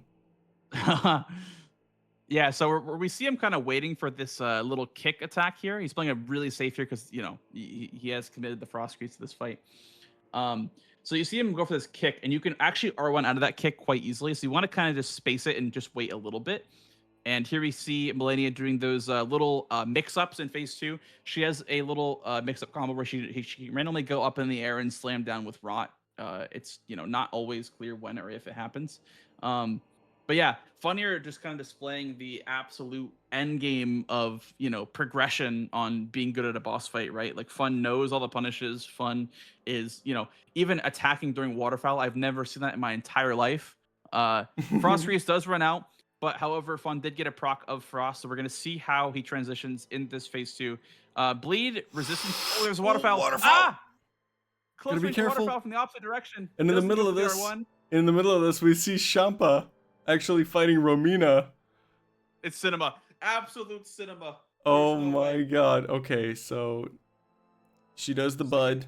Second flower. Yep. Yep. Still hitless. And this is going to be another Grease. freeze grease. He's going to go probably for Putting the another ring on kukri. it. Sends it. Wow. And he's not greeting here at all, like going in for a charge R2, which you can do, but it's scary because if you get tagged by one of those Scarlet Rots, you will be very sad. And that is Everjail Bulls and Instance Bulls from Cacio Pepe, by the way, on column 1. But we almost can't even pay attention to that because we have such a crazy fight going on our screen right now. Frostbite did proc a second ago. That's third flower. We're going to see if he can get the bleed proc with some kukris, perhaps. He has one left. Boom. And that should be progress towards that last bleed proc. Bleed resistance is going to be at its maximum because we've gotten so many bleed procs. Oh, cancels the clone attack from close range. That was clutch. That was very clutch. I don't know if you saw that, but he canceled the clone attack from close range. Oh, and is going to be getting that's a hitless Malenia. First try. Way to go, Fun. Well done, dude. And you know what? That is capital. That's capital access. Capital access for wow! What a crazy way to start Brother, off our game. what an excellent execution by Fun. We are 32 minutes into this game, by the way. Oh my goodness, that was disgusting. That was insane. That's 2 hitless bosses for Team Smörgåstårta as well. Wow, and it looks like Champa did pivot off of that Romina because he is heading towards Putrescent Knight here for that row 4 play. It looks like what you were saying was correct. They're going to go for the block and go. That's going to be their saving grace here because Mogs and Market Shackle is also a square that requires capital. Now, if you are Cacio Pepe and you're going to cut your losses, you're going to go, you know, how can we possibly lose this game? What are our lose conditions? and one of those actually is not only losing the bingo and Morgott, but also losing avatars, also losing Yep. shackles and Yep. misbegotten, right? So you want to cover your bases here if you are cash out of Pepe, because the only way that you could possibly lose in this board state right now is through that row 4 and column 3. Those are your only lose conditions. So I would expect them to have a block prepared for this row 4 and column 3. Yeah. But it looks like Fun is like very, very ahead on this capital access. But you and, know what? You know what? I think this is something that's like a little bit of an additional thing. Champa didn't finish the Romina, as you mentioned. This hides that information. It Because Yeah. you would know They do that he not would know have about capital access, but now Tom is spending his time chasing into capital access. Wow. So not only is Fun ahead on capital access, but Tom doesn't know. Yeah, and also Jack is gonna also claim Romina as well, so that's even less information. Looks like Champa is heading for it now, but it's too late. It's really just too late if you're NPT. You're already chasing for so long, and I think Fun might have an idea that that's what they've been up to, because Tom's half of Everjail Bulls and Zensus Bulls is not very much commitment. Like, you just kind of head over to the Everjail and just kind of do it. Like, it's part of your normal progression for checking weapons and whatnot. So they could have done that at any time. I'm not sure who actually marked the square for the combined square, but it looks like Champa and Jack are both racing on that Romina, so that is actually a pretty big square right now. Slight lead to Jack on this Romina. Champa and dies. Champa goes down. No. Oh my goodness. And Fun here is heading towards DTS. Yep. For that Morgott square. And it looks like this is also going to be NPT's second hitless boss. Boom. Yep, there it is. It is. So I believe Jack has been hit on this Romina fight. Yes. Yep. I mean, there we go. Yeah, there we go. Now. So, yeah, Champa is pivoting out again. Looks like he doesn't really know what to do because, I mean, you don't want to be spending all your time on this square just to not get it. And also, that Romina and Melania square is just kind of their square whenever they... Jack taking a lot of damage here. Very careful. 6 flasks left. Champa's going for some money here, I believe.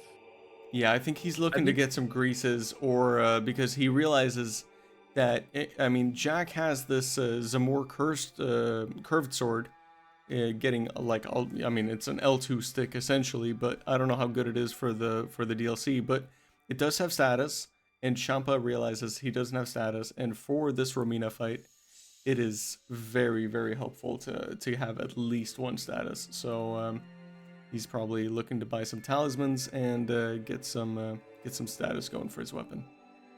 Absolutely. I think, at least for me, season 4 and season 5, I always was a talisman enjoyer. I kind of made it a priority to get talismans like very, very early on. So I definitely agree with this play to go get some talismans. Jack almost going down again to this butterfly attack. Yeah. I swear that attack is just random. That. Sometimes you'll be fighting her, 10 minutes in a row, she'll never do it, and then she does it twice in 7 attacks. I'm like, what the hell is even that? Yeah. So does look like he has Champa this returned. Yeah, that's another stagger, and there it is. Oh, and he's gonna go into the fight after it's. He does need the square, I guess, still for the block. But yeah, but that is really unfortunate for majority.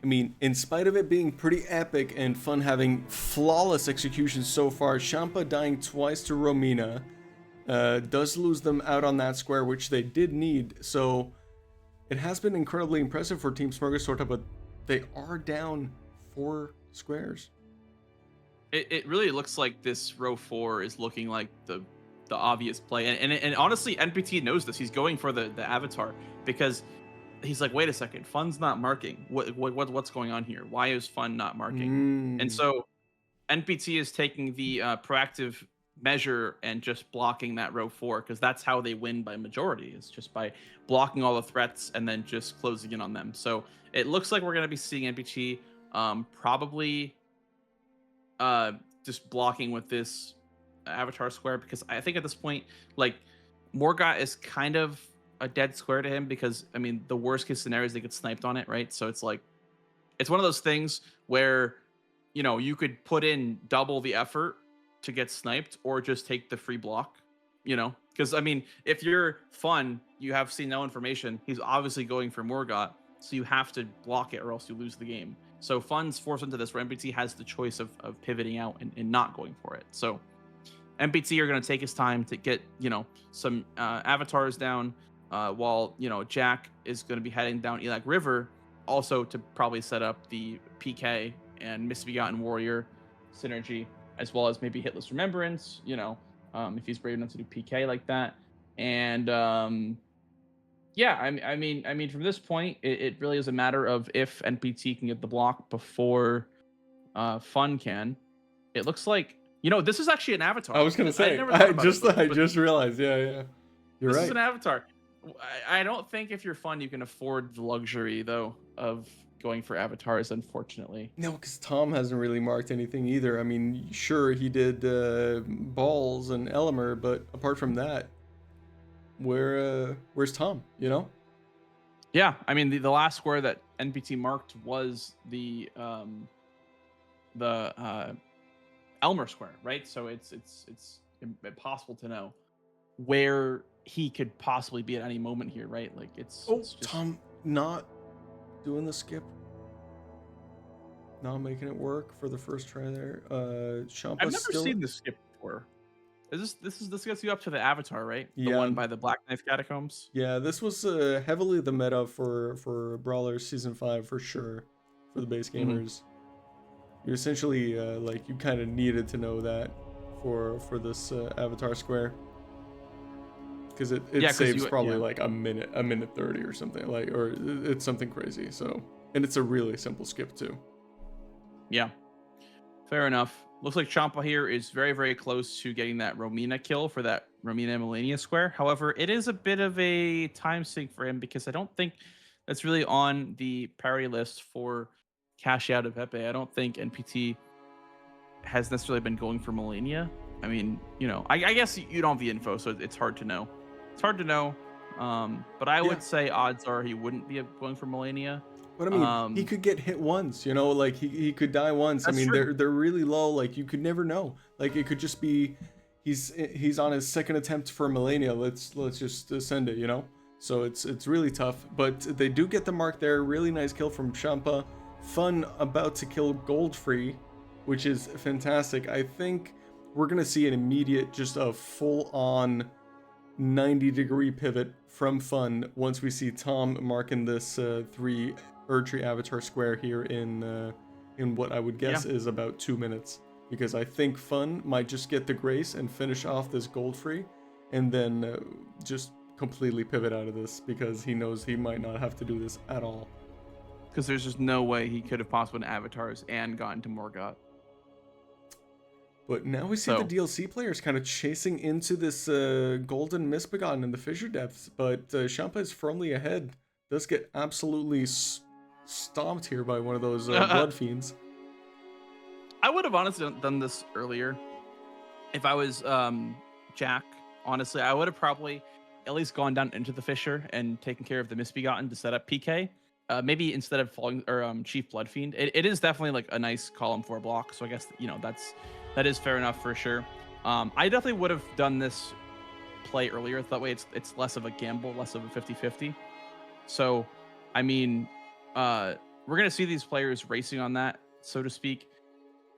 I don't know who I'd give the advantage to, because it is a Misbegotten. So, I mean, I'm pretty sure you can also like freeze status effect him, so I'm pretty sure the Zamar sword will come into play. And also NPT marking that avatar square, and we're gonna see the Fun pivot most likely in any second here. Blessing in disguise for Fun definitely is the timing in which Tom does mark this square here. And Tom also doing a very interesting, he does the skip down, or he jumps down and gets access to this catacomb here for the Catacomb Tunnel Forge Jail Square here too. So that's really nice efficiency there from Tom. Yeah, what is the tick up square from that catacomb tunnel forge and jail? Like, I wonder what is the tick up on It's the red tunnel side? from the Falling Star Beasts. Right. Okay, I see. What I was gonna bring up is that now the only lose con for Cash Out of Pepe is that column 3, right? Like that is the last possible lose con for both teams actually, because I mean this is not a line game anymore. There really is no lines. I mean Morgot I guess is still an active line, but I think Fun will you know he'll be cleaning it up in a timely manner. Ooh, Jack goes Jack down! goes down! In the best running section of the whole game, maybe ever Jack created goes from FromSoft. down. Dude, it really it's one of those things where Champa is going for this misbegotten, and like I said, the only lose con for Cash Out of Pepe is that column 3. So I wonder if they're gonna build up a threat on column 3 and make them block in some way and make it, you know, waste their time by making them go to Mija or making them collect talismans or making them, you know, go for hitless or whatever. As we see on the top right, Fun is going for Commander Nile in that row 3, column 1. You know what that says to me? That says to me that they are not fully conceding that they are going to be losing the majority. Oh my god, Champa dies to the Champa goes down! Oh my god! Oh. DLC Leonine absolutely not liking what Champa's putting down and throwing him into the Shadow Realm. But I believe he's going to have one more kind of safe attempt here on this before Jack is going to be catching up because he just made it through the bird section. I see. Yeah, that's good for him that he grabbed the Grace. I never would have thought this Misbegotten would be anything like, you know, that risky or dangerous to go for. But I guess it is DLC. Like, it's... I haven't seen people really die to this. I haven't seen people die to this. Well, also you have skeletons chasing you, so I would say a quit out was mandatory. But yeah, Jack did grab this Grace, so one more death from Champa will give the lead over to PepeJack. As we see, Fun took care of the clones, and now it is time for a Commander Nile for him. We'll see if he can get that efficiently. Champa here is chipping away at this Misbegotten. Ooh, gets chipped again. Oh my goodness! Oh, gets the stagger. This might be all she wrote. Is he still chased by skeletons? Oh, and there it is. Nice one from Smörgåstårta. All right. And so now that column 3 becomes the new focus for Cash Out of Pepe. They need to block this now. So it looks like Jack is going to set up PK and then probably pivot out here. PK hitless, question mark? PK hitless, potential. Champa does have a potential better weapon for this. Squares. Yeah. This could be Champa's play too. I mean, it's the way back in the game. It's the way back in the game if you're Smorg, because that puts you up to 8 to 9. And if you beat Jack to this, then you're also wasting more of his time. Oh, and then Nile brings him up to 9-9, so it just ties the game. And NPT is going for Nile! What the hell is going on? Fridge. What is going on? The reason Tom might be going for this is because the timing in which everything was marked. It's like he doesn't know how far ahead Fun is on Oh my god! Fun gets absolutely tagged. Does have flasks. Relax, take a breath. This is absolute cinema. There's Nile. Oh, I gotta refresh Fun's stream because that was slow. But goddamn, he did get it. Fun has had absolutely stellar execution so far in this game.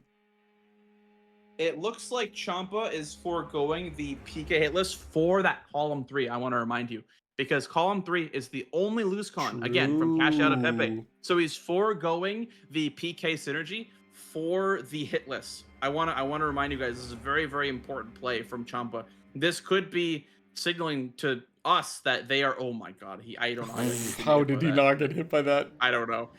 Morgot here, by the way, from Fun as well. He's gonna finally be claiming that square. Man, what a friggin' game we have going here. What a game. I can't believe this. Wow. if Champa can get this hit list, this is pretty big. Because not only does Champa have access to Romina for Crucible Talismans, but also, Jack is right now going for PK, and that is going to be a little bit of a time sink, you know, considering he's going to lose out on the hit list. He'll have first move if he does get this hit list. He'll have the first move on the next square selection, so whether it's Crucible, whether it's Midra, whether it's, you know, clear one of each. We will see. Oh my god, Fun missing out on the riposte. Oh, that's rough. That's he tough. gets babooshed. It is phase 2 Morgott, so we will see how this goes. Yeah, Boom, I mean, that's the bleed proc. He has, he has Melania money, so I would assume that would be simple pickings. And Tom is fighting DTS right now. Meanwhile, Fun already killing Morgott. So really well done from Fun there. So this goes to show it is 9-8. Jack is in the middle of this PK fight. Champa trying very hard not to curse whatever's left of his fight. But we very well might be going into a 10-9 game here, and Market and Moke Shackle might there it be is. There's very Hitless. nice. And it looks like this Shackles might be the next play, because you know, Fun has no idea what NPT's progress in capital is because he's marked every square that has to do with capital on this board. So we will see what he chooses to do. It might be a time to go for the catacombs, jails, tunnels, and forges, as he ports to Limgrave here, likely signaling maybe like one of the caves or maybe one of the catacombs, because you don't want to make the DLC player do that. If that's the square, then you don't want the DLC player going into a catacomb, because those are really, really long.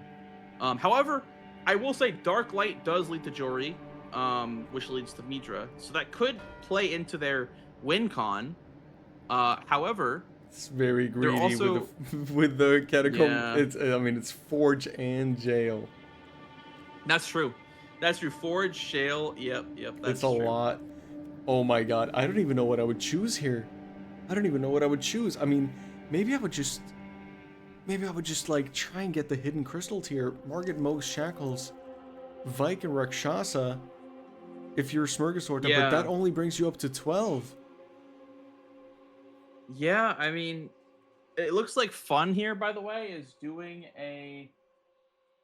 Actually, it's not. I guess caves don't really count, but he's going for a Market Shackle. I was hoping to maybe see a cheeky little synergy with caves there to clear the cave, but that is not going to be the play. As Jack is heading down towards Rakshasa or Midra or whatever you want to, like, whatever this could be. It looks like, yeah, that's the play from Jack. As Champa is sitting down the Cerulean Coast, leveling up a little bit, going for perhaps the crystal tiers. Is this from the Furnace Golem over here? Yes it is. Yes it is. And Tom is going for Vike. Tom's going for Vike. Yeah, I mean, it looks like we're going for Rakshasa and Vike then for Cacio and Pepe, because Jack is already on his way down to Rakshasa. Oh, So that might be the play here. Look at this. I think Tom and Jack have already chosen their final 3 squares. I suppose so. Catacomb, Tunnel, so. Forge, Jail, Midra, and Vike Rakshasa with a backup of Crucible. Or with the backup of Crucible, right? I guess so, yeah. I mean, they could really go in whatever direction they want to, honestly. This is a very flexible board, I would say, like as far as what you can do, because it's, you know, there is squares like there's Roundtable Knight, Vike, and Rakshasa, which, you know, it heavily incentivizes going for Midra. However, this Catacomb square, Catacomb Tunnel, Forge, and Jail, it really is up in the air, like what you want to do. And we see over here on Fun and Champa's side, they are going for the opposite end of things. They're going for the hidden tier. So we're seeing actually both teams going for a combined square. Fun going for that hidden cerulean tier one, the one that negates all usage of mana, and Champa going for the one for stamina, I believe. Negates all stamina usage down here in the river, the Elac River. Yeah, I mean, I really don't know. Jack goes down to Rakshasa on the way down to Rakshasa. Yeah. Something. And Tom is out of heals, gets tagged here from Vike. And I think the decision making here from Fun and Champa, I actually like this.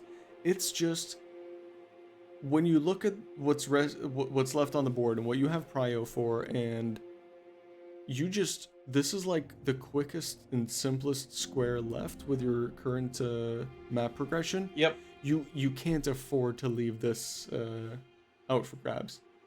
You don't want to leave an easy square up. No, you can't. can't. You don't want to leave an easy square up for grabs like this. And it is a square, and it will equalize the game.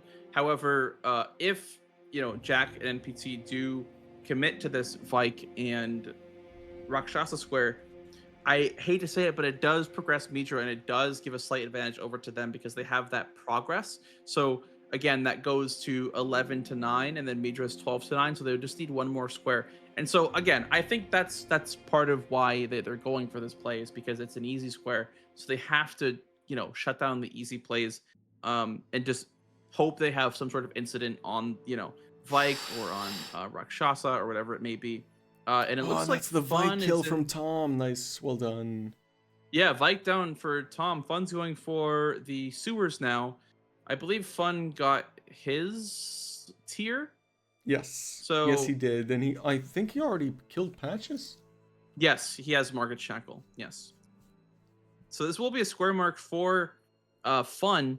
And now this is basically up to Jack to mark this Rakshasa square. We'll see how it goes, though, because this sword is honestly pretty bad for... It's a curved sword, it's a curved great sword, which you normally would be great, but it's the Zamor sword, unfortunately. And from my experience, it is a very bad DLC weapon. So we will see how this fight goes for Jack. Does it stun? It does not stun. Oh. Yeah, unfortunately, it does not stun. Rakshasa is a menace, absolute menace. We'll see. Yeah, this is going to be rough. We are going to be popping over to the... This is a big... And there's tiers, by the way. Yeah. Tiers marked 10 to 10. It's tied up. 10 to 10. Ah, this is so bad. Oh my goodness. Oh my, this is a terrible weapon for this dude. Yeah. This is really not what you want to see. He gets a stun. Meanwhile, Tom going into Capital, wasting some more time. Wasting some more time. Dude, this is crazy. I think Champa needs to go down to Midra like yesterday.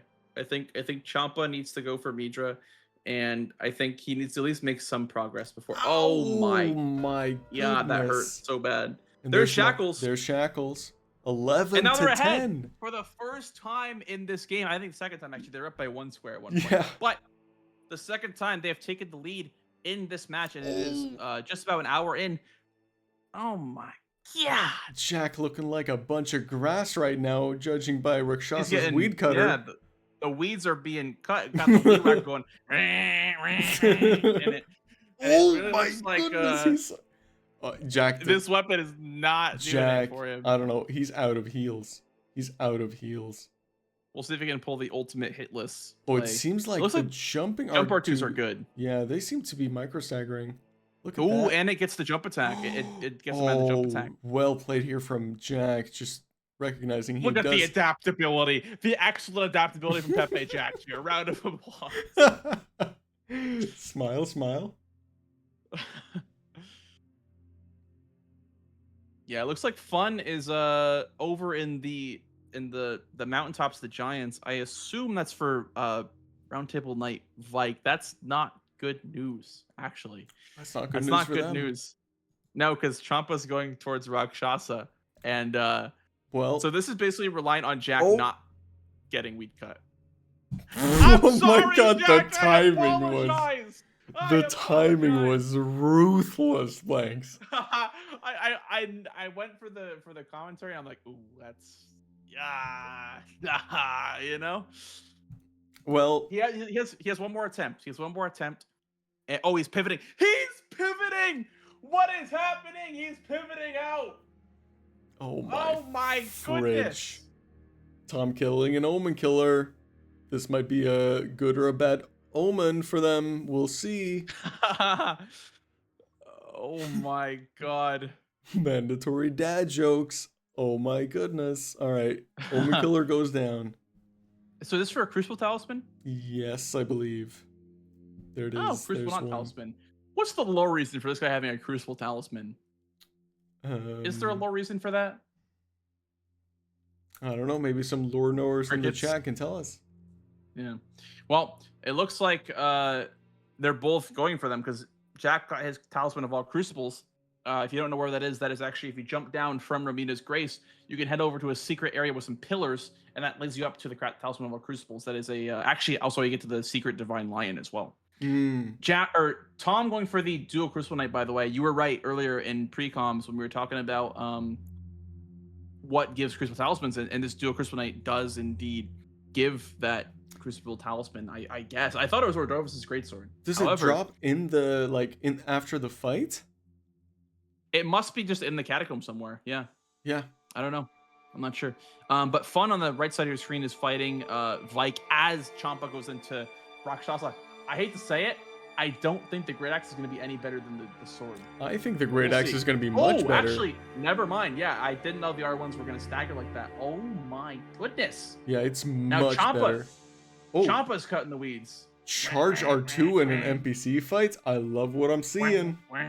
Cutting those weeds. The weed whacker's out. And wow. Yeah, What more the like heck Champa is going on Champa here? right now. Holy. Yeah. Holy schmoly. It looks like Fun has Vike on the ropes, out of flasks. Could be anyone's game because he has that Millennia money, so he's not scared at all to walk up to Vike. Goes for the backstab. Almost goes down into the backstab. Holy. And it looks like he's got a heal. Now he's on the ropes while Champa on the bottom of your screen going for the heel skip on Rakshasa. Can you believe it? Can you hear the music chat? Oh my goodness. The Charter 2 tech, potential? No Charter 2. The R1. Ah! Ah! Ah! Oh my god. What is this fucking... Ah! Oh, Jesus. And there it is. That's going to be a There mark. it is. There's a square. Oh, and Jack just my entered. Goodness. It's 12 to 10. 12 to 10. This Now it's match one has more turned square. on its How? freaking head. How did this happen? It looks like also Fun is going for the catacomb here. He's going to clear the catacomb after getting the... That's genius. He's clearing the catacomb with the shackle in it because it counts for the catacomb square. And then if Champa goes for a forge jail tunnel, that's also progress. Oh my goodness. And I think they're splitting their progress, by the way, right now, because it is the last square that they need to win.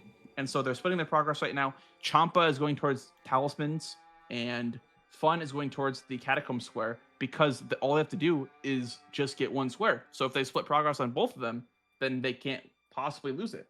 But... Oh, also, wait, talisman right there. Talisman right there in the catacomb. Oh, Can you it's believe right it? there. I didn't know. He Yeah, just he's gonna die. forfeits 100,000 runes. Who needs runes? I think it's $1 million. Nah. I think that's $1 million. There's no way. He's a base gamer. Come on, man.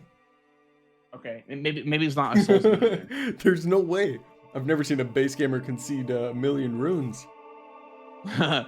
Maybe he's got it like that. Maybe he's rich Yeah, like maybe, that. maybe. So Champa is going to be going for his Crucible Talisman as Jack goes for Midra, as NPT goes for the Hero's Grave. Oh yeah, Crucible Talisman. That's right. He's also still going for this Crucible Talisman play. Oh man, what a crazy game! This game is just turned on its insane. head. I really want to know. I hope chat is keeping track because I know for a fact that Tom has picked up 1 Crucible Talisman, and I know Fun has picked up 1. Fun is on his way to his 2nd, and Tom 2. But I'm not sure. Has Tom picked up? Is this Tom's 3rd or 2nd? I think it's his 2nd. Maybe. Surely. Chat, help us out here. Help us out. My We're freaking calling on our lifeline. goodness. this game. Give us the score. Give us a score of talismans. Fun is going for, by the way, his second. This will be his second for the Omen Killer. Champa already has one, so we just need one more if Omen Killer does go down relatively fast here. And Champa is buying stuff for Midra? Midra? Yeah. I mean, essentially Midra, but he bought the dagger talisman for Jory. For Jory. Yeah. Where's the fine feather crucible talisman? It's also a DLC one, right? I don't know use where my that handy pickup map is. GD. I don't know where that pickup is. Fine feather. Oh. Realm of Shadow. Idol. Fine feather. Oh. Oh, what? In what universe does Fun die to the Omen Killer with Melania Cash? Oh no. He just kills. Fine He feather. kills. Yeah, go ahead. Sorry. It's in Ancient Route, just like the one of all Crucibles. I believe Champa picked up that one and not the one of all Crucibles. I could be wrong. I believe Champa picked up the other one. I'm not sure. I'm freaking lost right now. I am stressed out of my mind. My cortisol levels are spiking. Okay. This is not okay. As Jack here is going for Jory, as well as Champa is also going for Jory. Fun is running back to the Crucible Talisman drop from Omen Killer. Wow. What a game. What a game this has been. One for the history book. Holy fridge. They were down 4 squares at one point. What? That's Crucible Talismans. From Oh my god. And so now Jack is ahead on Midra progress. What? So now he would have a catacomb cleared. So that's catacomb, and then all he has to do is do a forge and a jail. I think he already has a jail because they did I never mind, that was ever jail and spools. But wow, I wonder what this is so nerve-wracking. I can't even look. I can't look, chat. This is too much for me. This is absolutely insane. It looks like Champa is also going for Jory. He's chasing because he doesn't know. There's no progress to be shown. There's no progress, but he also needs to do this for the Midra Square, so what else can you do, really? Meanwhile, Fun is heading into to Celia Crystal Tunnel for his tunnel. NPC's going for Melania. Oh, he's already done with all more stuff. He's in a catacomb and a tunnel, so he's done. Yeah. Wow. It's all up to Jack now. I mean, surely Tom not even going for the Moog to get to DLC access to finish off of Forge. Wait, can you do that? No, absolutely not. That's illegal, but it would have been hilarious. So he's just flexing right now with some Melania. Because Tom is done with his game, so it's all up to Jack for Cacio and Pepe for the final 2 remaining squares. Smörgåstårta only needs 1. I can't even believe it. I literally cannot even believe it. As Jack here is progressing through the woods, the abysmal woods, as one would say. Without torrent, by the way, as well. I cannot believe that they made us run 10 minutes without torrent. I mean, straight. Great on a first playthrough. Absolute cinema on a first playthrough. But this is just like the walk of shame, as we call it in bingo. Whenever you're just running all the way towards Midra. This is what you pay for. I mean, it's Midra. I want to see 2 Midras on my screen. I don't want it to be like one of those things where they pivot out and then I want to see 2 Midras on my screen. I want to see whoever can duke it out and get Midra first, dude. I mean, Jack is ahead, but Midra is a menace. If you make also, Champa lost the backstep loop. Yeah, and if you miss 1 dodge on Midra, you're dead. So, like, Midra is a very unforgiving remembrance, for sure. My goodness. So, Jack is absolutely ahead on the Midra axis right now, but it's a square that needs execution, and execution is tough. Oh, Looks like Fun is lining up a incredibly precise and unheard of skip right now. He's standing in the corner of a catacomb, probably similar to that glitch in Twilight Princess where you look at a rupee for 15 hours, then something happens. We're hopefully gonna have that happen on Fun side of things. But all jokes aside, we are in a full DLC race, DLC showdown, and Jack is with a commanding lead, honestly, on this Midra square, and we've just seen such good bingo from both sides. I mean, like, there's been pivots, there's been snipes, there's been, is there a universe incidents? I'm just thinking, is there a universe where Champa pivots out of this and starts going Absolutely, for a there forge? is. Just goes for a forge in jail and just says, "See you later." I would assume Jack is gonna do some sort of play where he preps Midra, then finishes Catacombs, Tunnel, Forge, Jail, and then finishes Midra. That way he can waste the most of Champa's time. That would be the only real way back into this one. But you're absolutely right. There is absolutely a world where these players they go their separate ways, and there's no way to know that because you can't see both perspectives. So I don't know. We're locked into a full DLC race here. I want you guys to focus your attention to the bottom of the screen, as the base game players have very little agency left to. Oh my goodness! The golden arcs. You're making me nervous, Champa. Please. And we see Jack executing the plan we were just talking about. Jesus Christ. While Champa is finishing up this fight, Jack is going for the forge. Jack is going for the forge here in Graveside Plains. Whatever he's got playing in his headphones, it got him bumping. And honestly, it's getting me hyped up too for the rest of this match. So I'm so excited to see the rest of this match, man.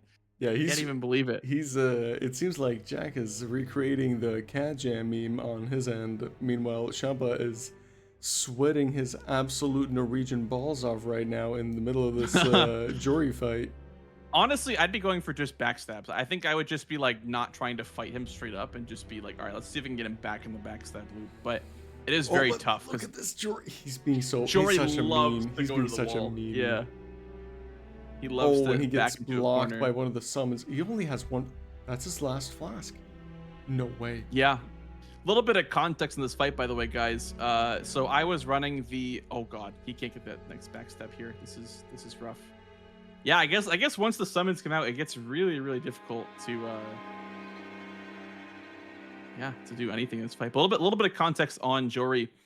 In the Elden Ring speedrun competition for the DLC when the DLC first came out, like, it was essential to know this backstab loop to a T, because any sort of mishap here leads to pretty much instant death, because the challenge was done on rune level 1. So all of us that were part of that bounty, NPT, myself, a bunch of others that are involved in Bingo Brawlers, were all trying out, the speed run for this DLC. And knowing this backstab loop was just a rite of passage. You just had to know how to do this, or else you just couldn't compete. And Champa is going to take down Jory.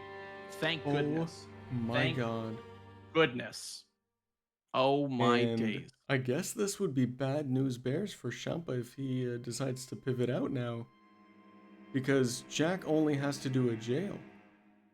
And then it's full Midra time, and Midra, he has the whole Mance unlocked. Oh, he's going for Midra! Jack is going for Midra. It's crazy. Oh my goodness. Oh my God, his head's bopping too. His head's bopping. He's feeling himself. Whatever he's got in his headphones has got me hyped up too, man. I swear to freaking God, man. This is crazy. Yeah, I mean, I really don't know what Champa is going to choose to do. Even though they have the square advantage right now, it almost seems like they're not even ahead anymore, which is crazy to think about, because that Jory fight took so long, and now Champa is pivoting out. So I don't know. Listen, if I am these players, I have no idea what to go for here. There really is no linear path of progression here. You really don't know It's so scary. what to do. Yeah, like, one wrong decision is the end for, NPT and Jack. Like, any square mark is going to be the end. And Jack is here just bopping his head, not even worrying about anything because he's got his music on. That's all that he needs is his music, and he just knows as he's so confident in his game, and he knows that what he's doing is the best choice. And I guess I gotta respect it, man, because I get nerves so bad in situations like this at the end of bingo matches when it's like 11-12 and you need to make the right choice like twice in a row.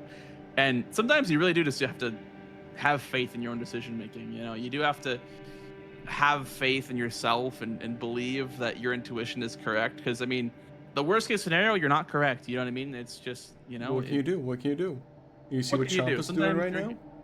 Yeah, and Champa is playing directly into Jack's hand by pivoting out to do other stuff while he sets up Midra. And I would assume that Jack is going to set up Midra and then probably pivot out again, finish up that square, and then finish out Midra. That would be probably his game plan. And if I was Champa, I would honestly be quite lost myself. I wouldn't really know what to do because I spent so long on Jory in those long boss fights. It kind of just feels like time not only slows down, but it also speeds up because your concept of time gets lost. Like you don't know how much time has passed in a boss fight unless you're looking at the timer when you enter versus when you leave, etc., etc. Another huge question mark here too, which like adds to the weirdness of, you know, who's ahead and how much. Champa's doing a jail. Jack didn't do a jail. He did a forge. And jails take longer. Right. And so that might be Champa's advantage eventually, depending on whether or not Jack goes for Midra, which he does. And it depends on when/if the square gets marked. Oh, he gets grabbed by baby Midra! Oh my God. What the hell is even that? Oh my goodness. I think this weapon is going to be pretty terrible for Midra. Spoiler alert. Right. He's got a terrible weapon for this. I mean, listen, it's slash damage. It's slash damage, so it's going to be good, I think. But I just, in my opinion, I have beef. I have beef with this weapon. I think the moveset is terrible. Yeah. I've had one too many games where everyone's like, yeah, use it. And then I use it. I'm like, this thing sucks. This thing is not even good. He's doing a lot of damage right now, though. It doesn't look like he's having too many issues. You know, depending on when this gets marked and depending on if Jack can execute this as seamlessly as he seems to be doing right now, Champa might have... the death laser! Champa might have a little bit of an advantage because if Jack ends up getting this square and Champa finishes his jail at the same time, Champa only has to do a forge and Jack has to do a jail. And Jack dies! Jack dies. What if he pivots? What if he goes to a jail That now? would help him. This might be the strategic bone that Midra threw him. Oh my god. Did Midra just save this match for Cacio or Pepe? No, he's going for it again. Oh, he's going for it again. He's going for it again. Oh my goodness. Oh my god, it's so insane. What is this game, Blanxz? What is this freaking game? This is intense. I don't think I've been more stressed out in my life. You know, I think aside from finishing assignments in school, this might be the most stress I've ever had to go through. Yeah. It looks like yeah, I don't know. It's hard to calculate because Champa just needs the one square and he's got Onze on his screen. But listen, I have beef with Ons as well. You know the everyone knows the season 4 incident, blah blah blah. Blanxz died to Ons like 17 times in the first match of the season. Yada yada yada. Yeah, I get it. Ons is dead. Look what Champa's doing. He's going for a forge. He's not even freaking going for Midra. This could be it. This is like it. Unless Champa dies 10 times on the gravestones. Right. I think this is it. I think barring an incident where Champa dies 1,000 times jumping down these gravestones, I think we got it. I think this is going to be a majority game for Team Smorg, who will be moving to the grand finals, barring, again, crazy incidents. I've capture cursed once. I will not capture curse again. I will be silent and I will let this match play out because I am afraid of cursing anybody. It looks like Midra is going down quite soon here for Jack. Oh man. Wow. Champa employing the strategy of just mark squares. LOL. I don't split progress. I just do squares. Giga Chad. Send it. And this is that's Midra. That's the mark. But Champa's already That's running Mitra. through this forge. But it's too late. But you know what I said? You know what I said at the beginning of this best of 3? Mm-hmm. Champa's confused. And you know what the Champa's dangerous part dazed and is confused. about being What's the dangerous confused? part? What? How can your opponents know what you're doing if you don't know what you're doing? Write that down. Put that in the book. Yep. Put that in the bingo club texts in the in the archives. Archive that deep into history. Wow. Oh. What a my freaking game. God.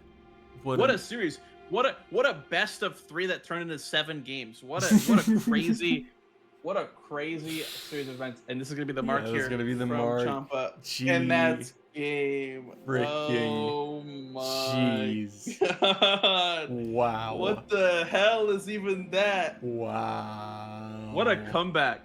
What a comeback. Oh my goodness. Wow. What a match. We should definitely let our players here cool off for a good couple minutes here as we review this match, because that was crazy. That was absolute cinema. That was bingo. That was bingus. That was bongus. That was everything. That was everything wrapped up with a nice little bow on top. That was crazy. I'm like speechless. That was insane. Truly. Like any micro decision in like the last 30 minutes could have swayed this match one way or another. Like it was down to that small of a margin. I mean, Yeah. like, I don't know. I'm thinking back to like the race with Elmer where Fun decides to not use his rock. And like, they're neck and And then neck goes down as well. and then dies, doesn't get the money, like, and then they already had their column 5 planned out, and I don't want to say it, but I kind of do, because I do want to give a shout out to Fun, because I think one of the main reasons why this game was even possible to execute in the way they decided to maneuver this was his Melania kill. Like, Yeah. Melania kill definitely made a big difference because it was capital access. It was hidden progress towards capital.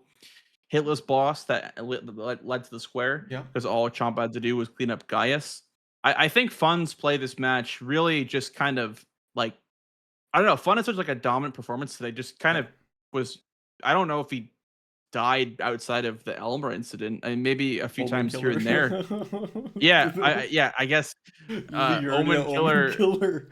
But yeah, apart from Really that, good performance. But like, the reason I'm saying it is because Melania is such a long fight, and it's just such a scary decision to make, but it's just like really paid off for them, and it gave them the maneuverability. It ended up being incredible time for when he was in capital, for when Tom marked the Erdtree avatars. It just worked out so nicely. But then, on the other end of things, Champa taking the golden gun, hiding Jack's progress, being right behind him, and Jack taking the PK, but that allowing Champa to steal away the hitless with Gaius. I mean, crazy stuff. And honestly, I feel like part of this match had to do with the weapon choice from Jack. I think the Zamor curve sword just kind of wasn't doing the Zamor curve sword things that they do in the base game, right? Like in the base game, it's much better because you just kind of press L2 and hope for the best. And in the DLC, it doesn't work like that. You can't really do that. Like even a weapon like Death's Poker requires a lot of setup and a lot of like knowledge of boss's movesets just to set up like the Ghost Flame Ignition. And I feel like for the Zamor Ice Storm, it doesn't work the same way. Like for DLC, the bosses move quite a bit and they hurt really bad. Yeah. And so I've always been a Zamor Curve Sword hater for DLC side. But yeah, I mean, this was a great game overall. I can't say that, anyone's mishap led to the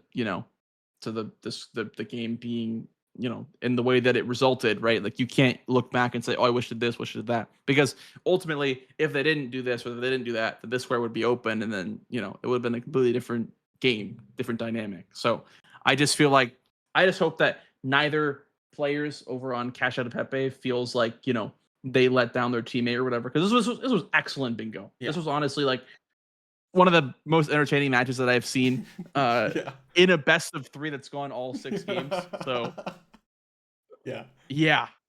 I don't know. Would you like to? Yeah. Could you check? See if our players are ready for interview. If you could write in the bingo chat and just check if everyone's ready, because I think we can maybe drag all of them in here once they're ready. Okay. I just sent a message in the bingo chat. Wow.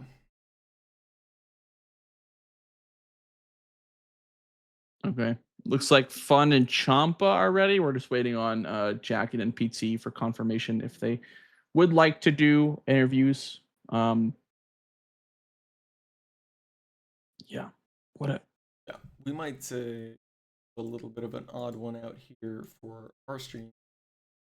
Because it looks like Jack is not at his PC right now, so we might drag. Just bring in the winners first. Yeah. I will. Let's have the winners first here. Yeah. Hello, gamers. Jeez, we're dragging you guys in first. Jack and NPC are not in here yet. Holy fridge! What a game! What a performance! What a game that was. This was Cinemungus. I cannot. Absolutely. Wow. How do you guys feel? This must be kind of a shaky. multitude of feelings from me, especially with the Omen Killer death. Well, you can't win them all. I mean, Omen Killer, Schmomen Killer, right? I mean, the rest of the things that were pivotal, you aced. Yeah. For sure. If only the square said Omen Killer hit list, then that would have been your square.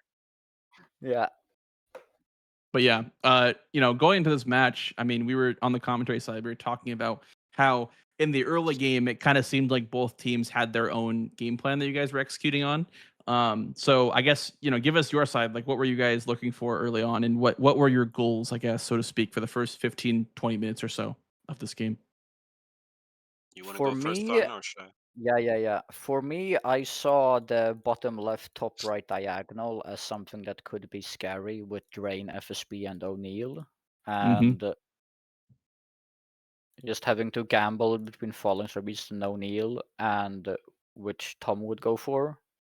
And then also the row 2 being a lot on me, which pushed me to do O'Neill first. Yep. Yeah. Absolutely. It seemed like the column 2 and the row 2 were potentially pretty scary, along with obviously column 5. Yeah. So yeah, what about you, Champa? I wanted to go Drain and Puppets early, and I took a death on Bonnie Skip.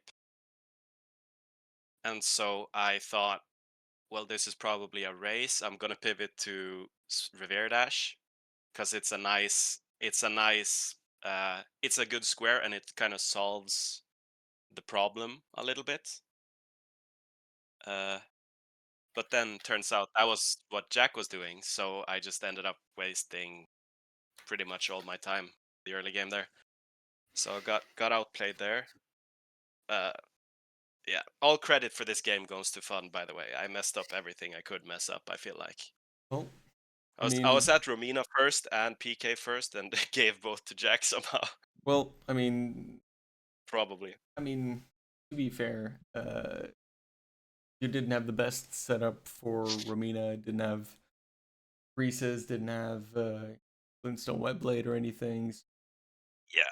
It wasn't an ideal Romina setup, obviously, but Yeah, but that's on me not having that though. right. But I would tend to agree. Like, I think Fun was probably the MVP of this for sure. Yeah. Just there were like with how clean a lot of the execution was, it ended up being incredibly pivotal for your guys' ability to maneuver around this board and around, because like first try, yeah, hitless gave you guys Yeah. the freedom you needed to come back from a 4-square deficit. Yeah. Let's see if Jack can.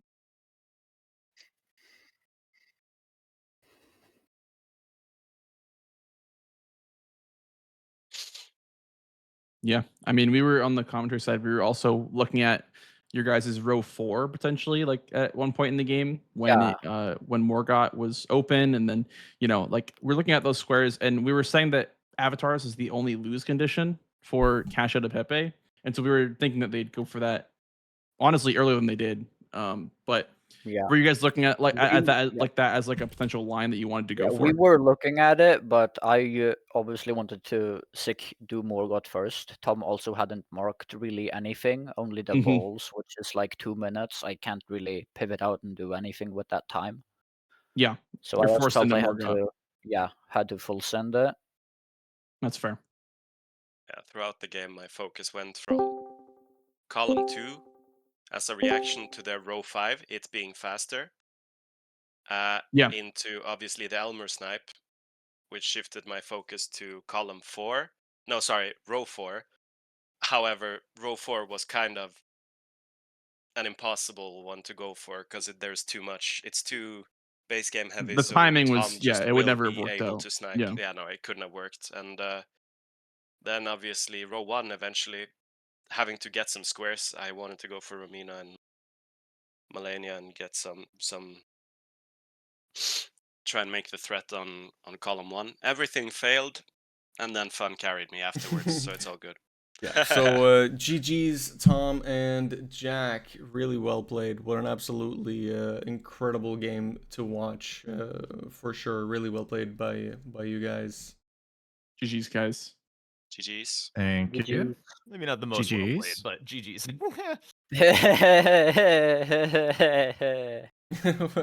Interesting Whoa. giggle.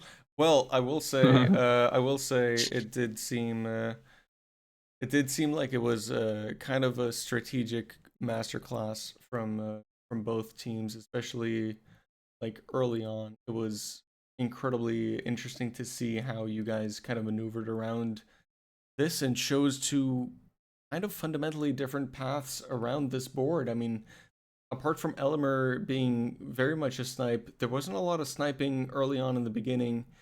It was really interesting. I was gonna ask Tom specifically for the Falling Star Beast. How come you chose that over, say, Commander O'Neill, or I mean, Crackpots wasn't as alluring of a square, but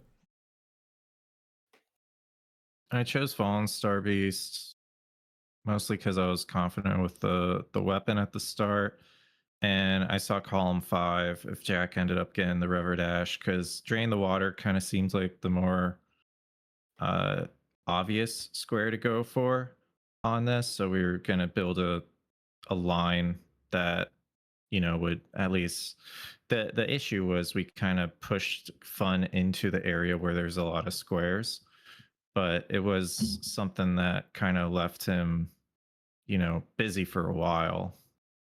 But yeah, that was the idea, at least.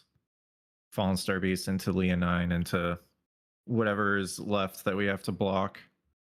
Yeah, it was really fast line too. It developed like kind of out of nowhere because it was kind of like Falling Star Beast. I'm like, okay, we'll see what he goes for next. I'm like, oh, he's going for Leonine, and then River Dash got marked, and then all of a sudden there was all these squares, back to back to back.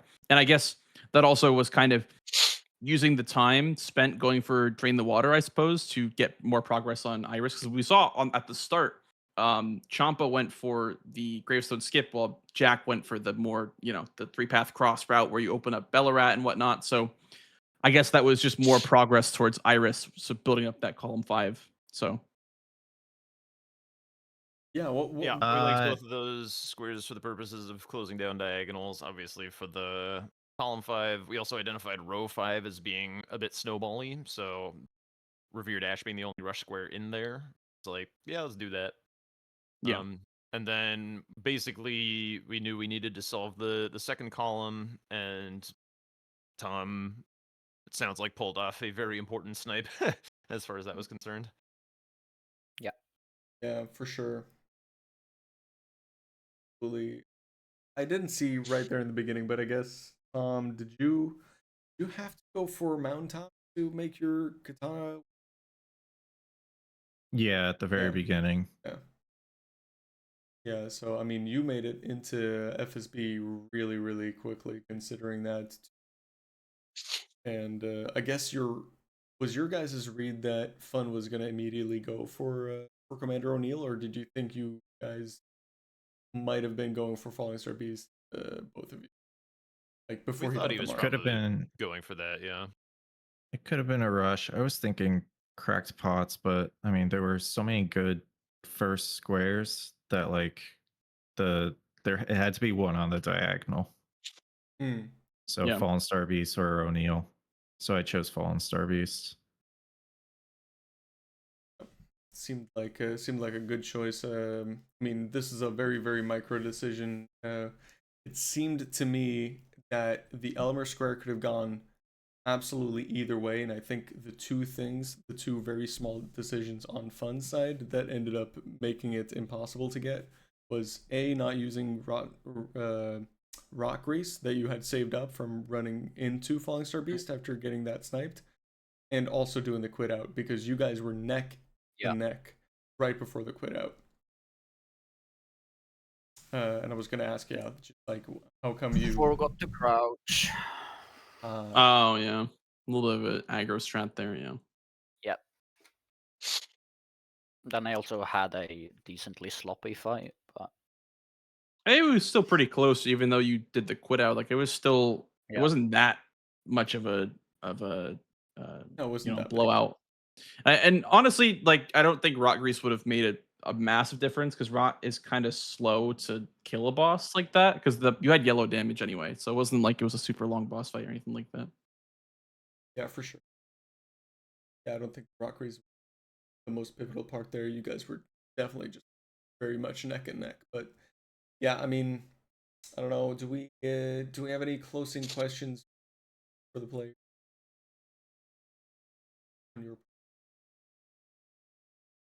Any closing questions for the players? I mean, how would you rate this best of 3 that's gone all 6 games out of 10? Go. Both 0 and 10 out of 10 at the same time. yeah, I agree with that. Yeah. Yeah, we apologize for rattling you guys around every, oh, reset the board, oh, reset this every day. But it was very, very fun on our end. So I'm just glad that I was here for the resolution of how it all turned out.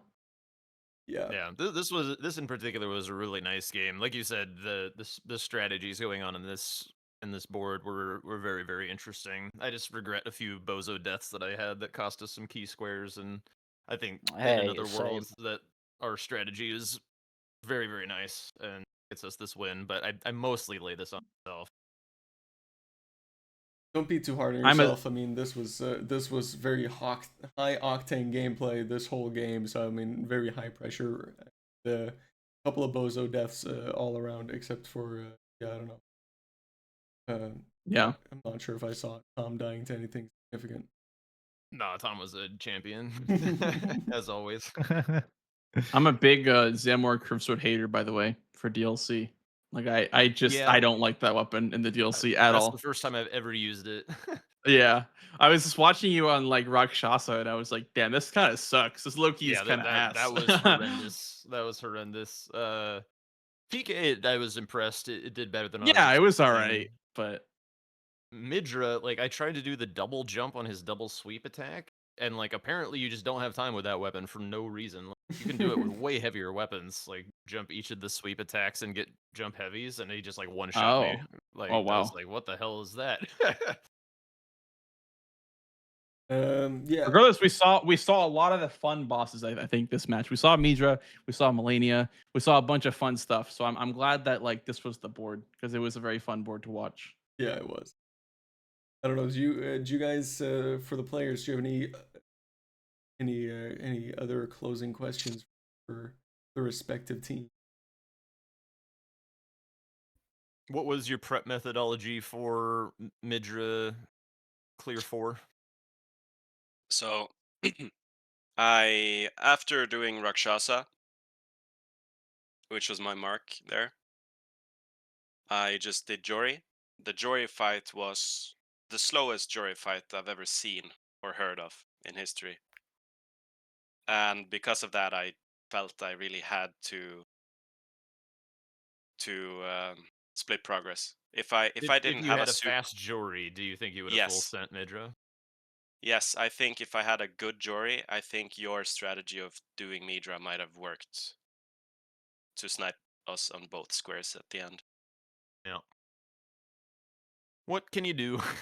Yeah, I that's how it assumed you were is. like pretty juiced because you had like Gaius and stuff, so. And